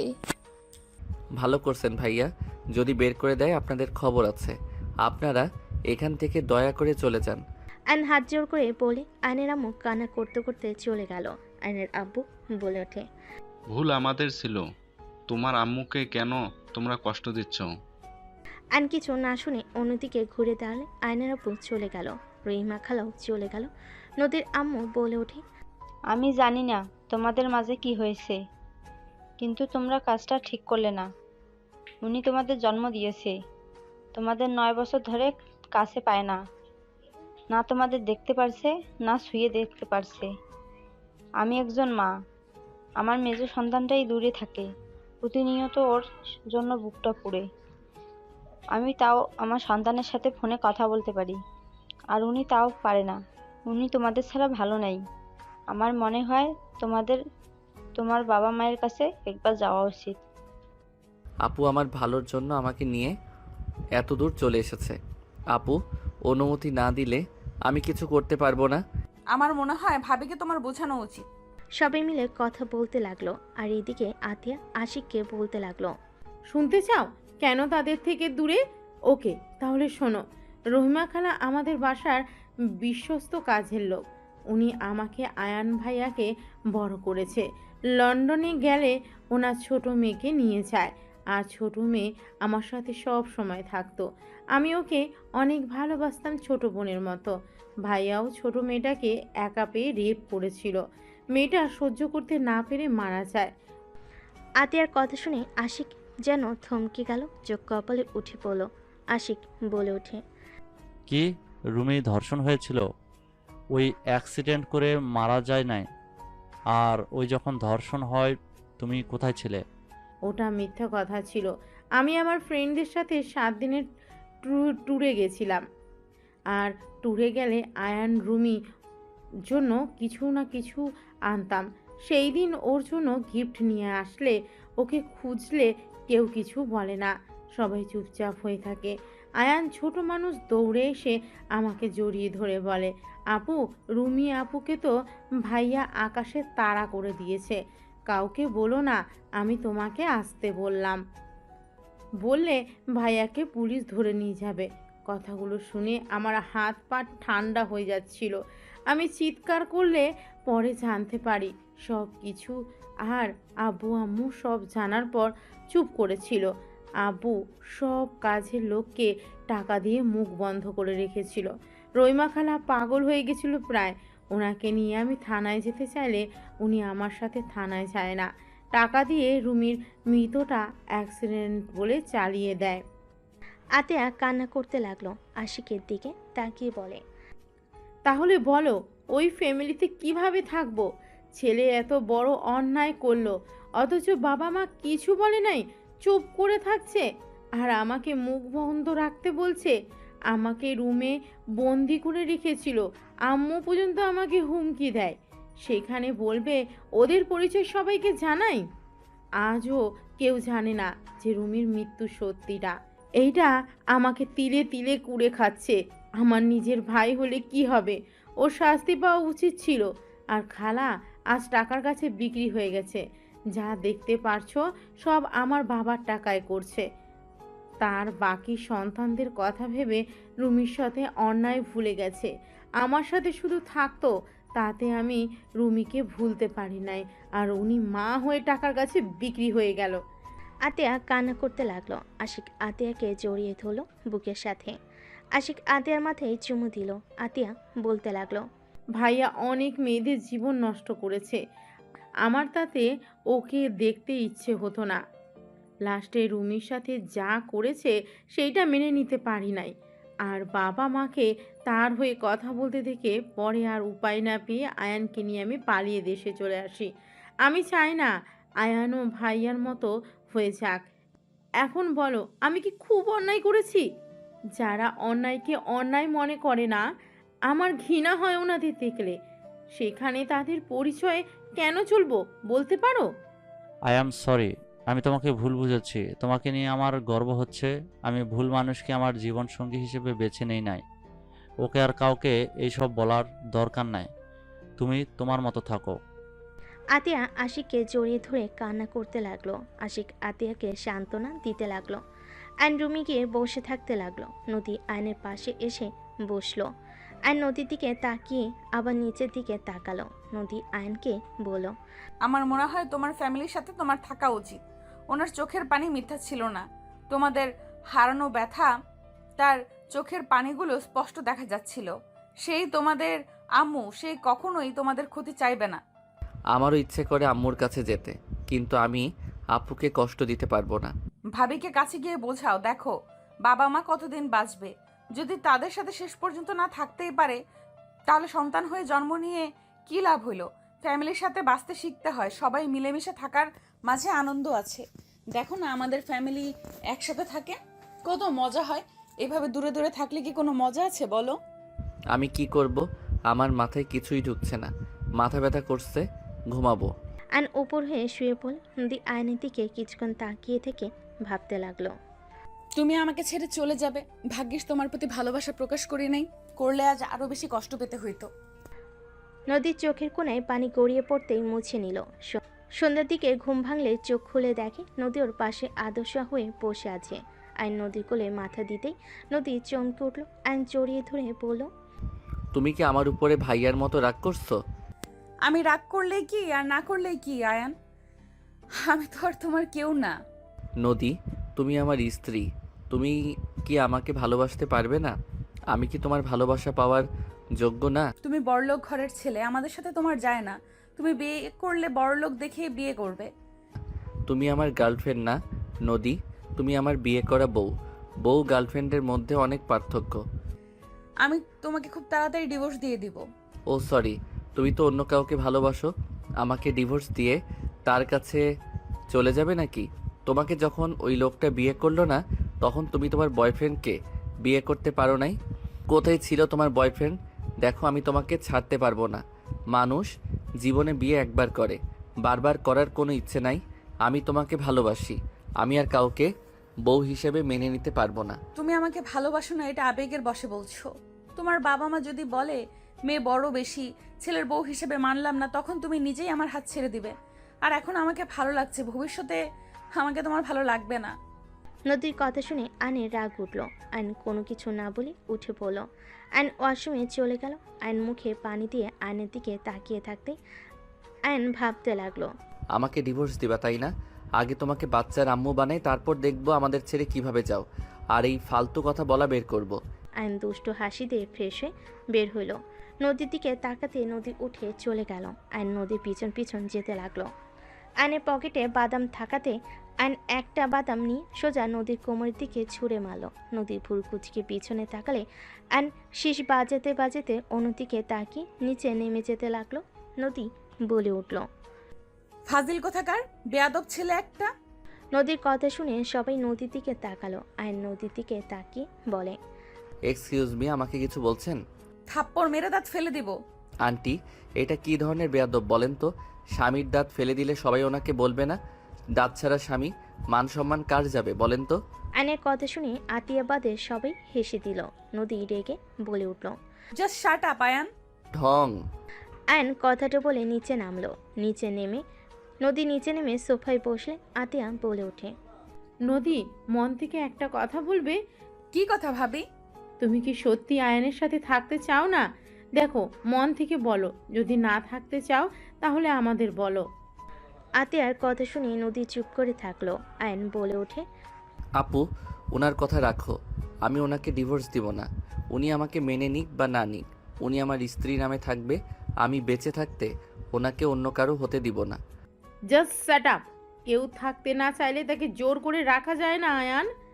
যে চলে যেতে চায় তাকে চলে যেতে দিতে হয়, না হলে সেই তীরে তীরে কষ্ট পেতে পেতে মারা যাবে।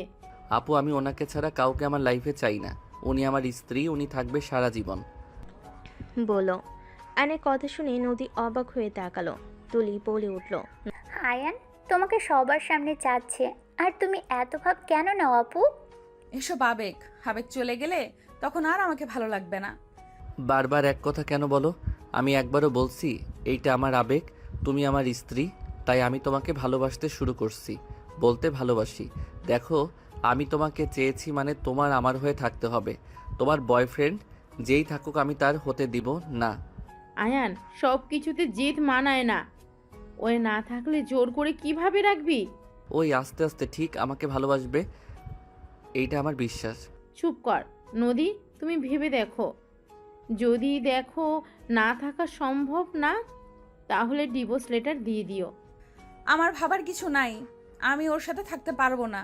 নদীর কথা শুনে আয়নের রাগ হতে লাগলো। আয়ান বলতে লাগলো, মন থেকে বলছো নাকি? তুমি বুকে হাত দিয়ে আমার চোখের দিকে তাকিয়ে যদি এই কথা বলতে পারো, যাও, আমি তোমাকে নিজে ছেড়ে দিব। তোমাকে আমি কখনোই ডিস্টার্ব করব না। আয়ন নদীর সামনে গিয়ে হাঁটুকে বসে পড়ল।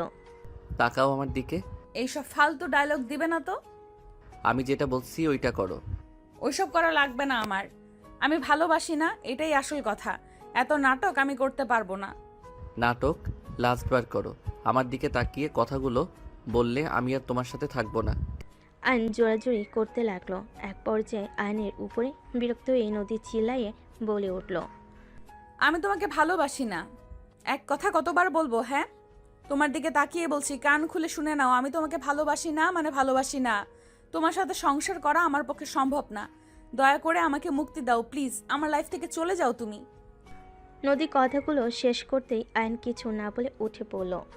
আয়ন মুখে হাসি রেখা টেনে বলে, ঠিক আছে, মুক্তি দিয়ে দিব। বুঝেছি, আমার সব ধারণা ভুল ছিল। আসলে তুমি আমাকে ভালোবাসো না।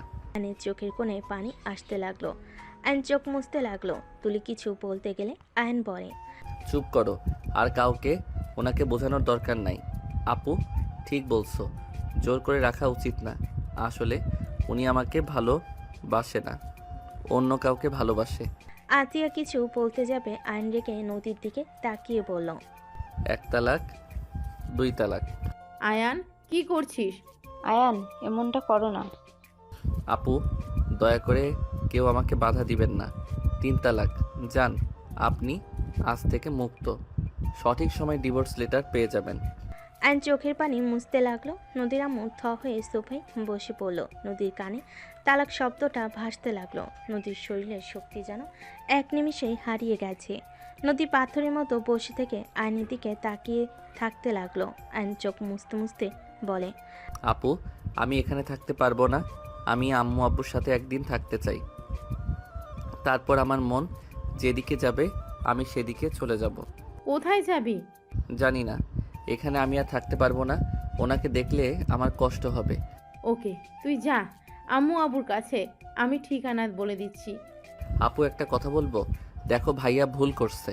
আম্মুর তো কোনো দোষ নাই। সময় হইলে তুমিও চলে এসো আপু, দেখা করতে। উনি আমাদের জন্ম দিয়েছে। যত রাগ দেখাও না কেন আপু, তুমিও আম্মুকে অনেক মিস করো। যদি কখনো মনে হয় চলে এসো। আর আঙ্কেল আন্টি, ভাইয়া, তুলি ভাবি, আমাকে ক্ষমা করে দিয়েন আমি আপনাদের সাথে অন্যায় করে থাকলে। আরুষ, আফিয়া মামা, তোমাদের অনেক ভালোবাসি। সাবধানে থেকো, মামাকে ভুলে যাও না। আইন আরুষ আফিয়াকে জড়িয়ে ধরে আদর করতে লাগলো আর চোখ মুছতে লাগলো। আইন ওর আপুকে জড়িয়ে ধরে বলল, ভালো থেকো আপু, আর বিআইন ভালো থাকবেন। আজ থেকে আপনি আমার আবারও বিআইন হয়ে গেলেন। আপনাকে মুক্ত করে দিয়েছি। ভুল করলে ক্ষমা করে দিয়েন। আইন চোখের পানি মুছতে মুছতে বের হয়ে গেল। নদীর আপু আম্মু চুপচাপ বসে থাকলো। আশিক রেখে নদীর দিকে তাকিয়ে বলল, নেন, তোকে তো মুক্তি করে দিল, এখন সুখে থাক। সব কিছুতে তো নিজের সিদ্ধান্ত উপরে থাকস। আমাদের ক্ষমা কর। আয়ানের সাথে তোকে বিয়ে দিয়ে আমরা বড় ভুল করেছিলাম।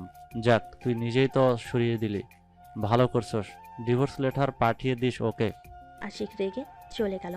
নদীর চোখ দিয়ে পানি গড়িয়ে পড়তে লাগলো। তুলি নদীকে ধাক্কা দিতে নদী ফুলরে পড়ে গেল।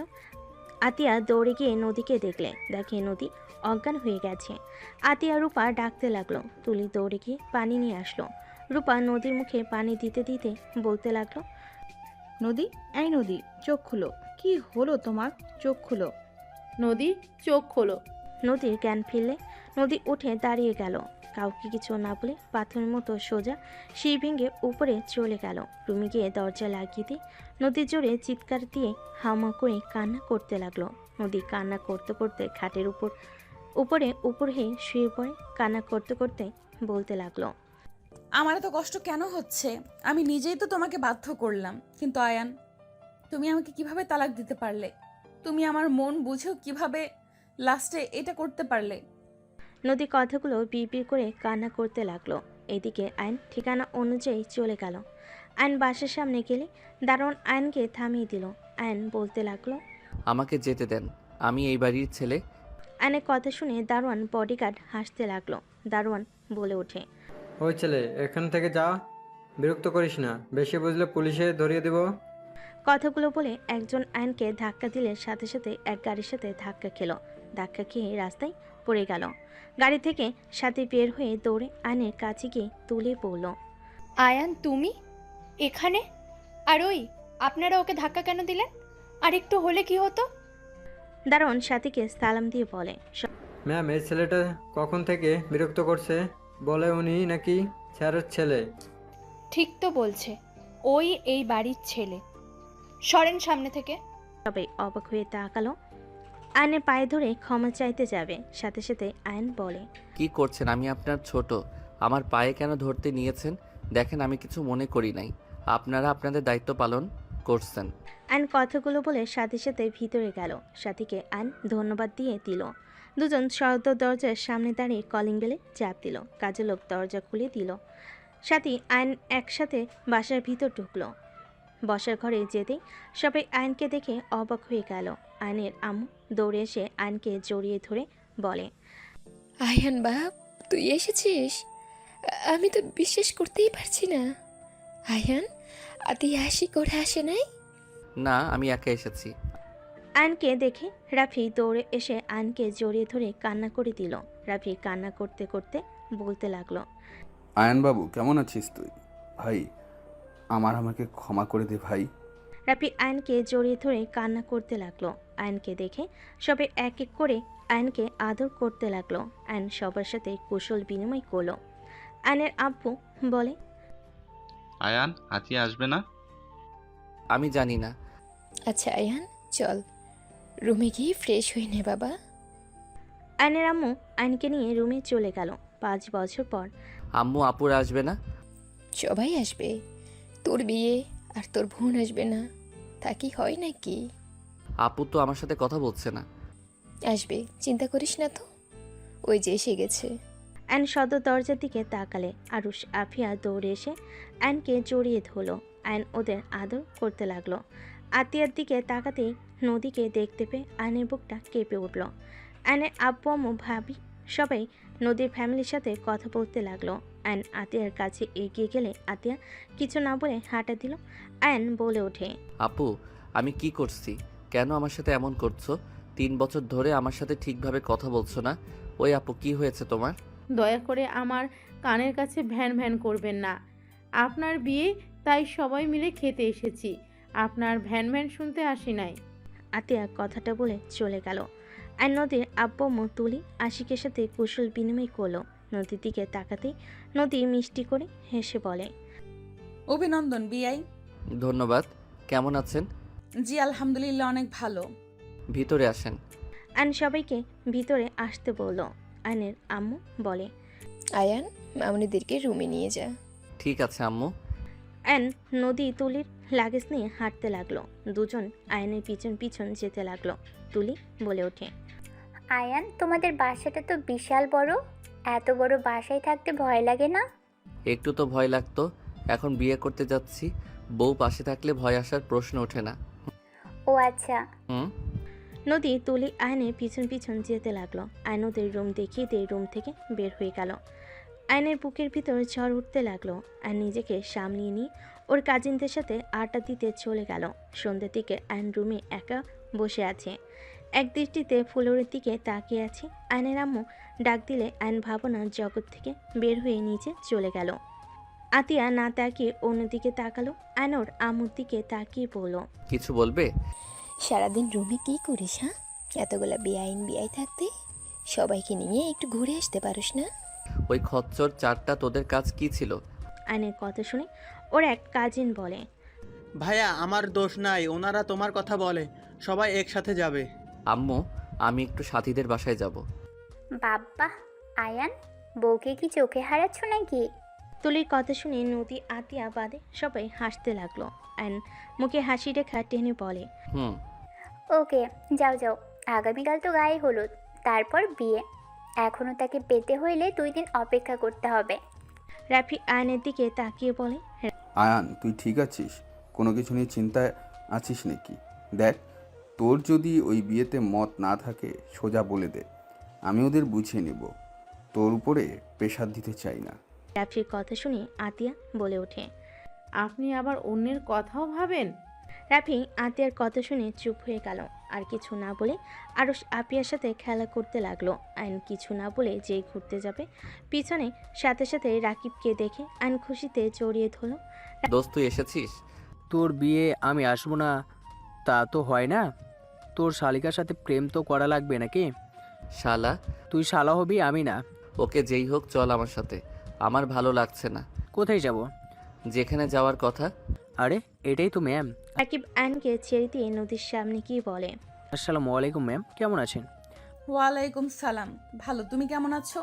আলহামদুলিল্লাহ ম্যাম, আপনার সাথে তো আয়নের তেমন একটা কথাই হতো না, সেখানে আর কাউকে দাওয়াত না দিয়ে আপনাকে দিয়েছে। রাকিব ওইটাই আমার বোন। আশিকের কথা শুনে রাকিব ভ্যাবাচেকা খেয়ে গেল। রাকিব মুখ ফসকে বলে ওঠে, শালা তুই তাহলে ম্যামের প্রেমে হাবুডুবু খাচ্ছিলি? রাকিবের কথা শুনে সবাই অবাক হয়ে গেল। আয়ন রাকিবের মুখ চেপে ধরে নিয়ে যেতে লাগলো।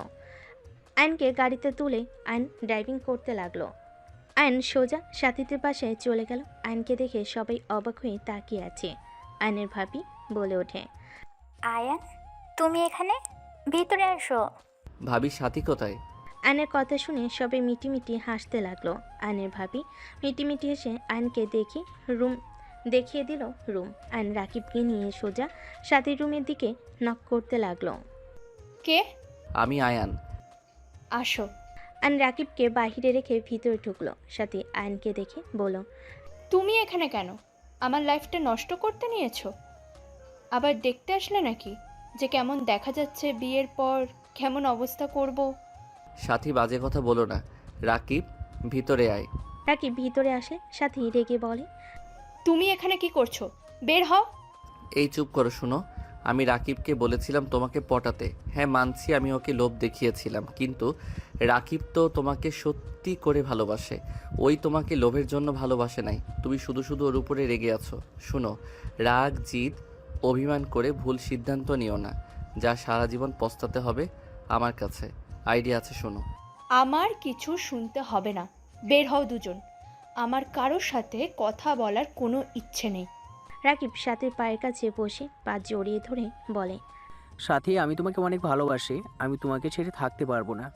আমি তোমাকে নিয়ে পালিয়ে যেতে চাই। সাথী, আমার চাকরি হয়েছে। আমি জানি আমি তোমাকে তোমার আব্বুর দামি দামি কিছু দিতে পারবো না, তবে আমি তোমাকে কখনোই কষ্ট পেতে দিব না। আমি তোমাকে সুখে রাখার চেষ্টা করব। প্লিজ তুমি আমাকে ক্ষমা করে দাও। রাকিব কান্না করতে নিলে সাথী নিজের রাগ অভিমান ভুলে রাকিবকে জড়িয়ে ধরে কান্না করতে করতে বলে, আমার কিচ্ছু চাই না, আমি শুধু তোমাকে চাই রাকিব। চলো এখন পালিয়ে যাই আমরা। এই না, এখন না, আমার আইডিয়া শোনো। আইন দুজনকে প্ল্যান খুলে বলল। কথা বলা শেষ হলে সাথী বলে, ওকে, এখন যাও দুইজন। আরে বউ একটু দেখি না। শালা, কাকে বউ বলোস? অথুক্কু, বন্ধুর বউ মানে তো আমারও বউ, আর আমার বউ মানে তো তোর ম্যাম। আয়নের কথা শুনে দুজন হেসে দিল। আয়ন রাকিবকে নিয়ে বের হয়ে গেল। আয়ন সোজা বাসে চলে গেল। আয়ন রাকিব রুমে বসে থেকে প্ল্যান করতে লাগলো। আয়নকে ওর কাজিনরা ডেকে নিয়ে যেতে লাগলো। ওদের সাথে সাদেকি আড্ডা দিতে লাগলো। রাতে দুজন রুমে গিয়ে ঘুমিয়ে গেল। সকালে হলুদের অনুষ্ঠান শুরু হলে সবাই নাচ গান করতে লাগলো। নদী আয়নের দিকে তাকিয়ে মুখে হাসি রেখা টেনে আয়নের গালে হলুদ লাগিয়ে দিল। আয়ন নদীর হাত ধরে নদীর চোখের পানি গড়িয়ে পড়ল। আয়ন টান দিয়ে ঘুরিয়ে হলুদ লাগিয়ে দিয়ে বলে, আরে বিয়াইন আমাকে দিবেন, শুধু নিজেও তো নেন। আয়ন হলুদ দিয়ে হাসতে লাগলো। সাথে ওর কাজিনরা বন্ধুরা হাসতে লাগলো। গায়ে হলুদের অনুষ্ঠান শেষ হয়ে গেলে সবাই আড্ডা দিতে লাগলো। বিয়ের দিন চলে আসলো। 6টার দিকে বরপক্ষ হয়ে রওনা দিল। আয়ন রাকিব ওর বন্ধুরা সবাই বরের ড্রেস পরেছে। সবাই রুমাল দিয়ে মুখ ঢেকে রেখেছে। সাথীদের বাসার সামনে গেটে নামলে সবাই একসাথে ভিতরে গিয়ে বসে পড়ল। অ্যান্ড আস্তে আস্তে ওইখান থেকে সরে সোজা কাজীর কাছে চলে গেল। কাজীকে টাকা দিয়ে রাকিবের আর সাথীর বিয়ে সব কিছু লিখে রাখতে বলল। ওখানে ঠিক করে অ্যান রাকিবকে টেক্সট দিয়ে ওখান থেকে চলে গেল। অ্যান সোজা ব্রিজের নিচে চলে গেল। অ্যান শেরানি খুলে ফেলে দিল আর আকাশের দিকে তাকিয়ে থেকে ভাবতে লাগলো, আল্লাহ, আমার প্রিয় মানুষটা কেন আমার হয়েও হলো না? সাথীর মতো কেন আমাকে ভালোবাসতে পারলো না? সাথী রাকিবের ধোঁকা জেনেও তো ওকে কবুল করে নিল। আর আমার ভালোবাসার মানুষের কাছে আমি কি অন্যায় করেছিলাম? কেন সে আমাকে বলল ওই আমাকে ভালোবাসে না? আমি কি সত্যি কারো ভালোবাসা পাওয়ার যোগ্য না? আয়ন চোখের পানি ফেলতে লাগলো। আয়ন সারা রাত ব্রিজের নিচে গিয়ে কাটিয়ে দিল। সকালে ভোরের আলো ফুটতেই আয়ন ব্রিজের উপরে উঠে পড়ল। রিক্সা নিয়ে বাসায় চলে গেল। রিক্সা ভাড়া দিয়ে আয়ন ভিতরে চলে গেল। আয়ন বাসের ভিতরে ঢুকতেই বসার ঘরে গেলে সবাই আয়নের উপর রেগে কিছু বলবে। তার আগে নদী আয়নকে দেখে সিঁড়ি থেকে নিচে নেমে দৌড়ে এসে আয়নকে শক্ত করে জড়িয়ে ধরে সারা মুখে চুমু দিতে দিতে বলতে লাগলো, আয়ান সারা রাত কোথায় ছিলে জানো? কত ভয় পেয়ে গেছিলাম। আয়ান, আমি তোমাকে অনেক ভালোবাসি। আমি তোমাকে ছাড়া কাউকে ভালোবাসতে পারবো না। আমি তোমাকে আমার জীবন থেকে বেশি ভালোবাসি। আয়ান, তোমাকে আমার ভালোবাসতে হবে না। আয়ান, তুমি শুধু আমাকে তোমার আশেপাশে থাকতে দিও, আমার তাতেই হবে। তাও তুমি আমার থেকে দূরে যেও না। নদী কথাগুলো বলে হাউমাউ করে কান্না করতে লাগলো। সবাই হতভম্ব হয়ে তাকিয়ে আছে। আয়নের চোখের কোণায় পানি গড়িয়ে পড়তে লাগলো। নদী আয়নকে আষ্টে পিষ্টে জড়িয়ে ধরে বলতে লাগলো, আয়ান, আমি কাউকে ভালোবাসি না। আমি তোমাকে ভালোবাসি। আমার কোনো বয়ফ্রেন্ড নাই আয়ান।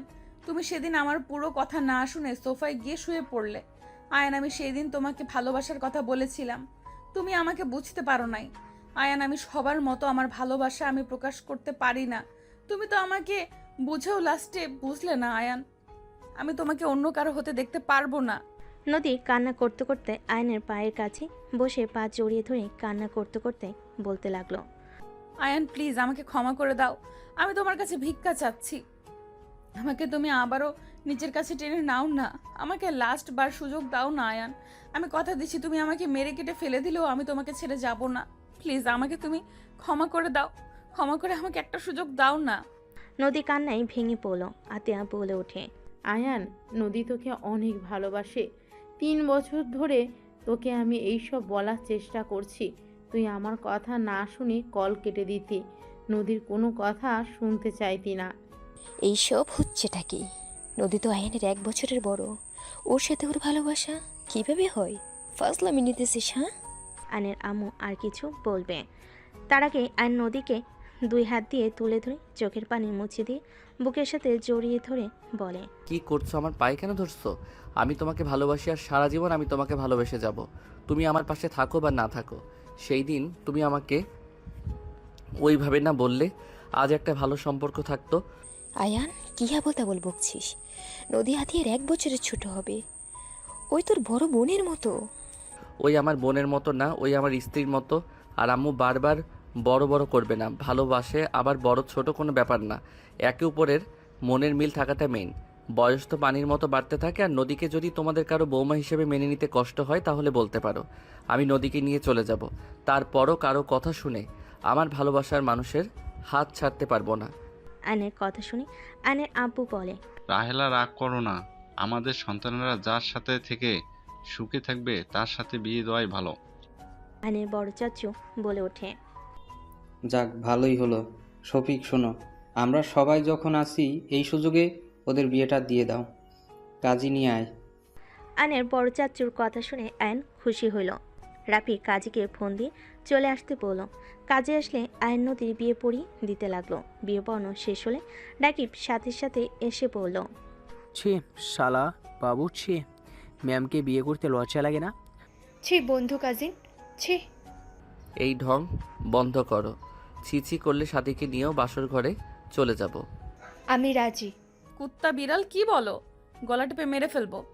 নদী আয়নের গলা ধরে সবাই হাসতে লাগলো। আয়ন নদীর হাত ধরে বলতে লাগলো, আরে আরে বউ, মজা করছি। সাথী রাকিবের বউ, বন্ধুর বউ, তার উপরে কাজিন, আবার বিআইন। একটু মজা করছি। সরি জান, ছাড়ো, ব্যথা লাগছে। যাই হোক, বলেন কেন? আয়ন উঠে নদীকে কোলে তুলে নিল। সবাই মিটিমিটি হাসতে লাগলো। নদী লজ্জায় আয়নের বুকে মুখ লুকিয়ে নিল। আয়ন নদীকে নিয়ে চলে গেল। রাকিব বলতে লাগলো, শালা বাবু, আরেকটা বিয়ে করলে আমাকে ভাগ দিস। তোর মনে হয় মার খাওয়ার ইচ্ছে জাগছে। সাথী মারতে যাবে। রাকিব কানে হাত দিয়ে উঠবোস করতে লাগলো। আর আয়ান নদীকে খাটের উপরে গেলে দুষ্টু হাসি দিয়ে এগিয়ে যেতে নিলে নদী দুষ্টু নজরে তাকাতেই আয়ান ফিক করে হেসে বলল, আরে বাহ, বউকে পুরো পুচ্ছি লাগছে। তাই দেখাচ্ছি মজা। নদী কথাগুলো বলে আয়নের শার্ট ধরে টান দিয়ে নিচে ফেলে দিয়ে ঝাঁপিয়ে পড়ল। আয়ন নদীকে নিয়ে সুখের সাগরে চলে গেল। কি ভাই, এত খুশি হওয়ার কিছু নাই? আপনি তো সিঙ্গেল, যান যান, এদের রোমাঞ্চ করতে দেন।